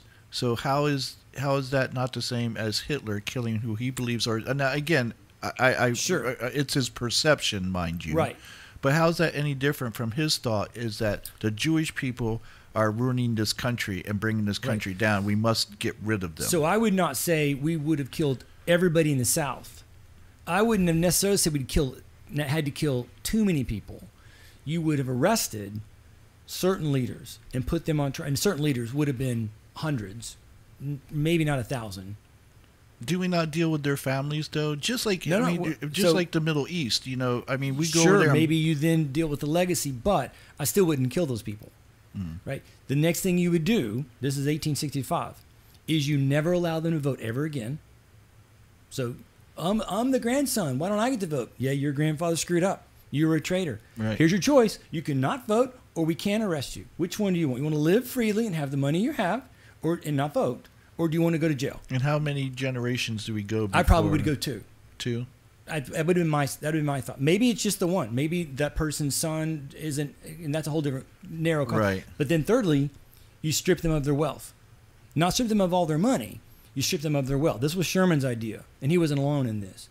You strip them of most of their land. So had we done that, right? Had we in every state but a couple, there was a percentage, some low like 10%, some large, Tennessee, Virginia, 40-50%, who voted against secession. You find all those people, they all get to vote, they get to be in charge. You find all the people who participated in leadership, so either city leadership or military leadership, and you arrest many of them, and they go on trial, and then several are like let off, maybe they're in jail for a year or two. Some of the big dogs, maybe you need to make a point and have people assassinated for treason because they were traitors, and that's what you do, and it's court of law kind of thing. And then, but everybody's left, right, who was on the side of supporting the South. So this includes, I was just grunt infantryman. Well, you don't get to vote. And those who had wealth, so that guy wouldn't be a person who had wealth, so he doesn't lose anything financially. Right. But those who had plantation, the plantation class, they're all stripped of all their land. They're stripped of all their wealth. You're alive, you're not killed, and most of you are not in jail. But you don't get to vote, ever, and you don't have the wealth that you had. So good luck. Have fun. All right? Had we done that, Reconstruction would have been a very different animal. Right. And we'd have been much better off. That, to me, is vastly different than what Hitler did. Yeah, I get what you're saying. Yeah. I think that... And one more thing about the country. I just want to say that about the country, right? We defended the Constitution. We defended capitalism a little bit. Let me defend the country. While we're not saints, and you can make an argument about what I'm about to say, just in looking at North America, in general, particularly in the 20th century, we're the only country in the history of the world that I'm aware of who did the abnormal thing, which was not take the land. So every other country who had the power that we had, who won the battles and wars that we won, historically, took some or all of the land they were fighting over. And we didn't. Now, that may not be the gold star for some people, but historically, that's astounding. And arguably, it was a stupid decision. Like, we should have like 65 states right now. Japan should be like 3 states right now. Right? Maybe even Germany and France should be states right now. But then that would have been the historical norm, that you then say, it's all the United States. The only people that aren't the United States are these places we didn't conquer. Like, so Spain, you're still Spain, and England, you're still England, but this is the state of France. They vote in the U.S. elections. I'm not saying that's what we should have done, but I'm saying that would have been the historical norm. So back to Bush, like Rome. Right? We're going to go, and everybody's, he went in for the oil. Well, I don't know about you, but gas prices went freaking up. What we should have done, had we been all the other nations, is we sure as heck would have kept it, made it a state, and we'd all gotten cheaper gas. Because we are taking your oil. We are here for your oil. We're here to aggrandize. And we didn't do that. So I think it's sometimes missed when we talk about, do they create an American empire? And there can be an argument made for an economic empire. Totally get that. Agreed. But there still needs to be stated, we didn't do what every other superpower did historically. I think that's because we learned from history enough to know that you can't conquer a country and call it yours unless you have the people who are willing to move into that area and claim it. Yeah. You know, if you're not, if Americans go, yeah, I'm not living in Iraq. Yeah, exactly. It's like, exactly. you might as well just give it right back to the Iraqis because that's what's going to happen. Agreed. And I think it's fair to say, and I'm no fan of FDR, but I think it's fair to say that in general terms, the American leaders still would have said, and this was true for Wilson, who you know I don't like, that's not our style. We may be guilty of being the world's policeman, or the world's banker, and some other things that people don't like, but outside of North America, we have largely chosen to not do that. Okay, Again, so there's places, Hawaii's the best example, but Mexico as well, that I think we could criticize that and say, well, it's not a gold star, maybe it's a bronze star, maybe it's a gold star with some rust on the edges or something. So I'm not saying that it's we're saints and don't ever pick on us again, but I do think it must be noted that we've not done what Putin has done, right? At least not since the 1840s. Right. So we could have, we didn't. So two questions come to mind. And one of them just escaped me. That was the first one I wanted to ask you. What were you just saying?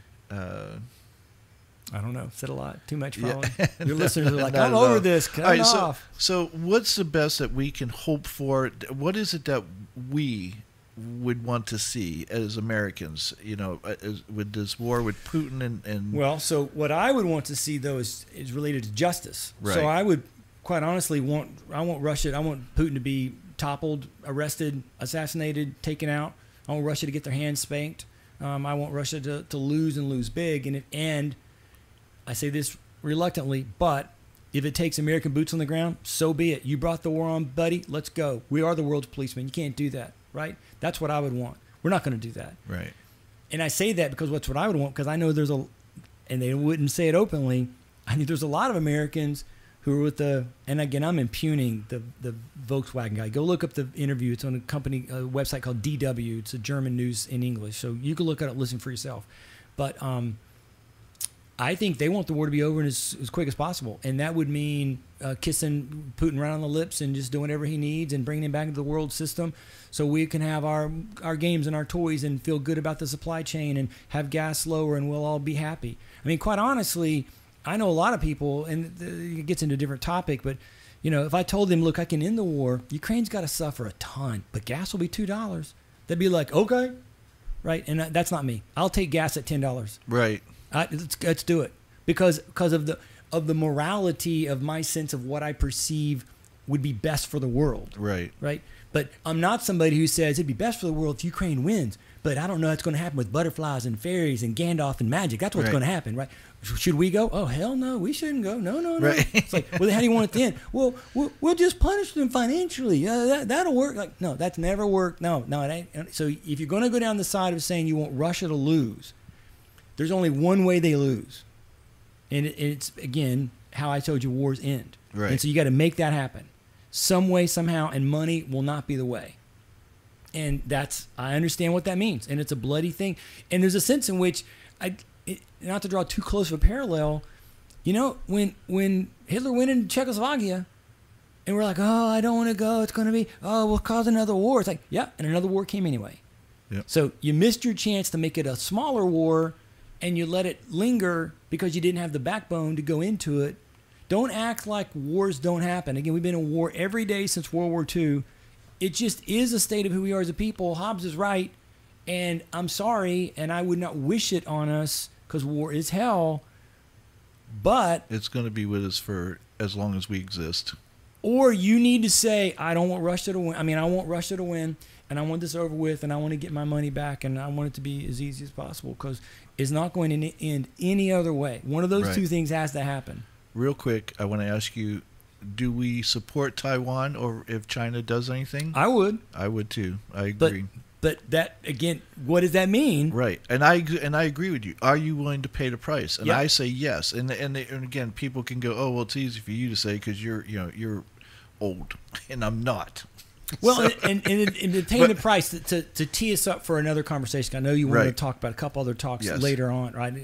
Tape them soon and whatever. But when we say we want there to be some systemic changes that involve, say, finance. So, like for me, a gun solution thing for me would be tripling, quadrupling at the local level and every other level up for psychological support, right? So, well, you quadruple a budget line item, you're going to have to shrink something somewhere. So we can't sit here and say, I want X and Y solution, again, thinking there's this magical pile of money that just exists and we have all the money in the world to do whatever we want. We have to be willing to say, if I want X, I got to give up Y. Right. And that's back to that self-discipline thing that Adams and the founders talked about so much. And I'm willing to say that. I'm willing to defend Taiwan. I'm willing for us to defend Ukraine and pay that price that we're going to have to pay. Hopefully not necessarily American lives, but if that's what it takes, is what it takes. If we want this kind of world. If we don't want this kind of world, we just want a world that's easy and luxurious and Russian oil and all that kind of stuff. I want to complain about guns and deaths, but I don't really want to pay the price of having not other things I want in order to fund psychological help in that arena. Well, then okay, fine, say that. That's not where I'm at. I think we need to be willing to pay and make the sacrifices personally to pull off the things that would be better. Unfortunately, I don't see the majority of the people of this country willing to do that. I mean, we're Agreed. talking about people who are willing to fight because they were 30 seconds in a fast food line too long, and they want to just start tearing the place apart because they couldn't wait 30 more seconds. Yeah. It's funny because I saw a video today, and I thought to myself, wow. It was at a baseball game, and there was a little kitten that was up on one of the higher tiers, and it was hanging onto a banner, and it was about to fall. And people came together and tried to save this little kitty from falling. Fortunately, there were some people who had an American flag underneath, and when the kitty fell, it was in the flag, and so the cat was okay. Yeah, that's good. And I thought to myself, for a few seconds, everybody in that stadium put their differences aside to save that cat. Excuse me 1 second. It's okay. People are going to go, why the hell is he choked up about it? Because it comes down to this. Whether anybody could save that kitten or not, everybody in that stadium was of one mind. They wanted that poor cat to be okay. Yeah. And I thought, what would the world be like if we could take more than just a few seconds to come together, put our differences aside, and look out for one another? Yeah. And good. And it's sad to see that. I just don't. I want to believe it can happen. I know it can. If people notice what they didn't do. They didn't look for a larger government to help them. Right. On the local level, they solved their problem. Good point. They said, you know what, we can put aside our differences, and we realize that we have a lot more in common than we do separate. Let's fix this issue. Let's not wait on somebody to come fix it for us. That is, what, we're going to end this show on that, because that is such a great point, and I hope everybody understands how powerful the words you just spoke are. That we come together, quit fighting amongst ourselves, because Matt Taibbi wrote a great book called Hate Inc. And he was talking about after the end of the Cold War, media had to find a new enemy. And so they pitted us against each other, and this is what we've come to. And you're right. If we don't need government, we need to work amongst each other, quit fighting with each other, and find that common ground that we have. There's so much more common ground than there are differences. And those people too, I will continue to call them out. The Tucker Carlsons, the Rachel Maddow, what's the other guy that I can't stand. Anyway, these people are out there dividing us up so that they can line their pockets with money. They get paid huge amounts of money to make us fight against each other. And I don't say make. They create this scenario so that we want to fight each other. And to me, they're as big a traitors to this country as anybody who's ever, as Benedict Arnold, anyone else who's done something against this country to hurt us. And so powerful. Thank you. I mean, seriously, those were powerful words. Good. Well, I always love spending time with you. Man, that was. I love spending time. I seriously love spending time with you. So much so that this is the first of 3 that's going to be a series with Carl. We're going to talk about Roe versus Wade, and we're going to talk about gun control. Those are going to be 2 other topics that I know we'll dive deep into. And as always, Carl, thank you. I appreciate whether I agree with you completely or not. I always appreciate your opinion because I know that it's well thought out. I know it's not something that you just willy-nilly go, oh, I think this. Like there's a lot of thought behind your opinions, and again, folks, you don't have to agree with Carl. You don't have to agree with me. You discover these things for yourself. Carl spoke about it earlier, to do your own research and not just look at your perspective and say, oh, this is my truth. You have a part of the truth. And I'm going to continue to say this till I can't say it anymore, until you look at other perspectives and see the other truths, you don't have the whole truth. You have yours. And that's not enough, because that's not the whole truth. So, Carl. Yes, sir. Let's do it. It's been a pleasure, sir. Thank you so much. Awesome. All right. Nice, Kurt. You too. All right, folks. That's our show for today. If you like this, make sure you stick around for the other 2 topics that we'll be talking about. They'll be part of the series. And until next time, take care, be safe, and love yourself so you can love others. Bye.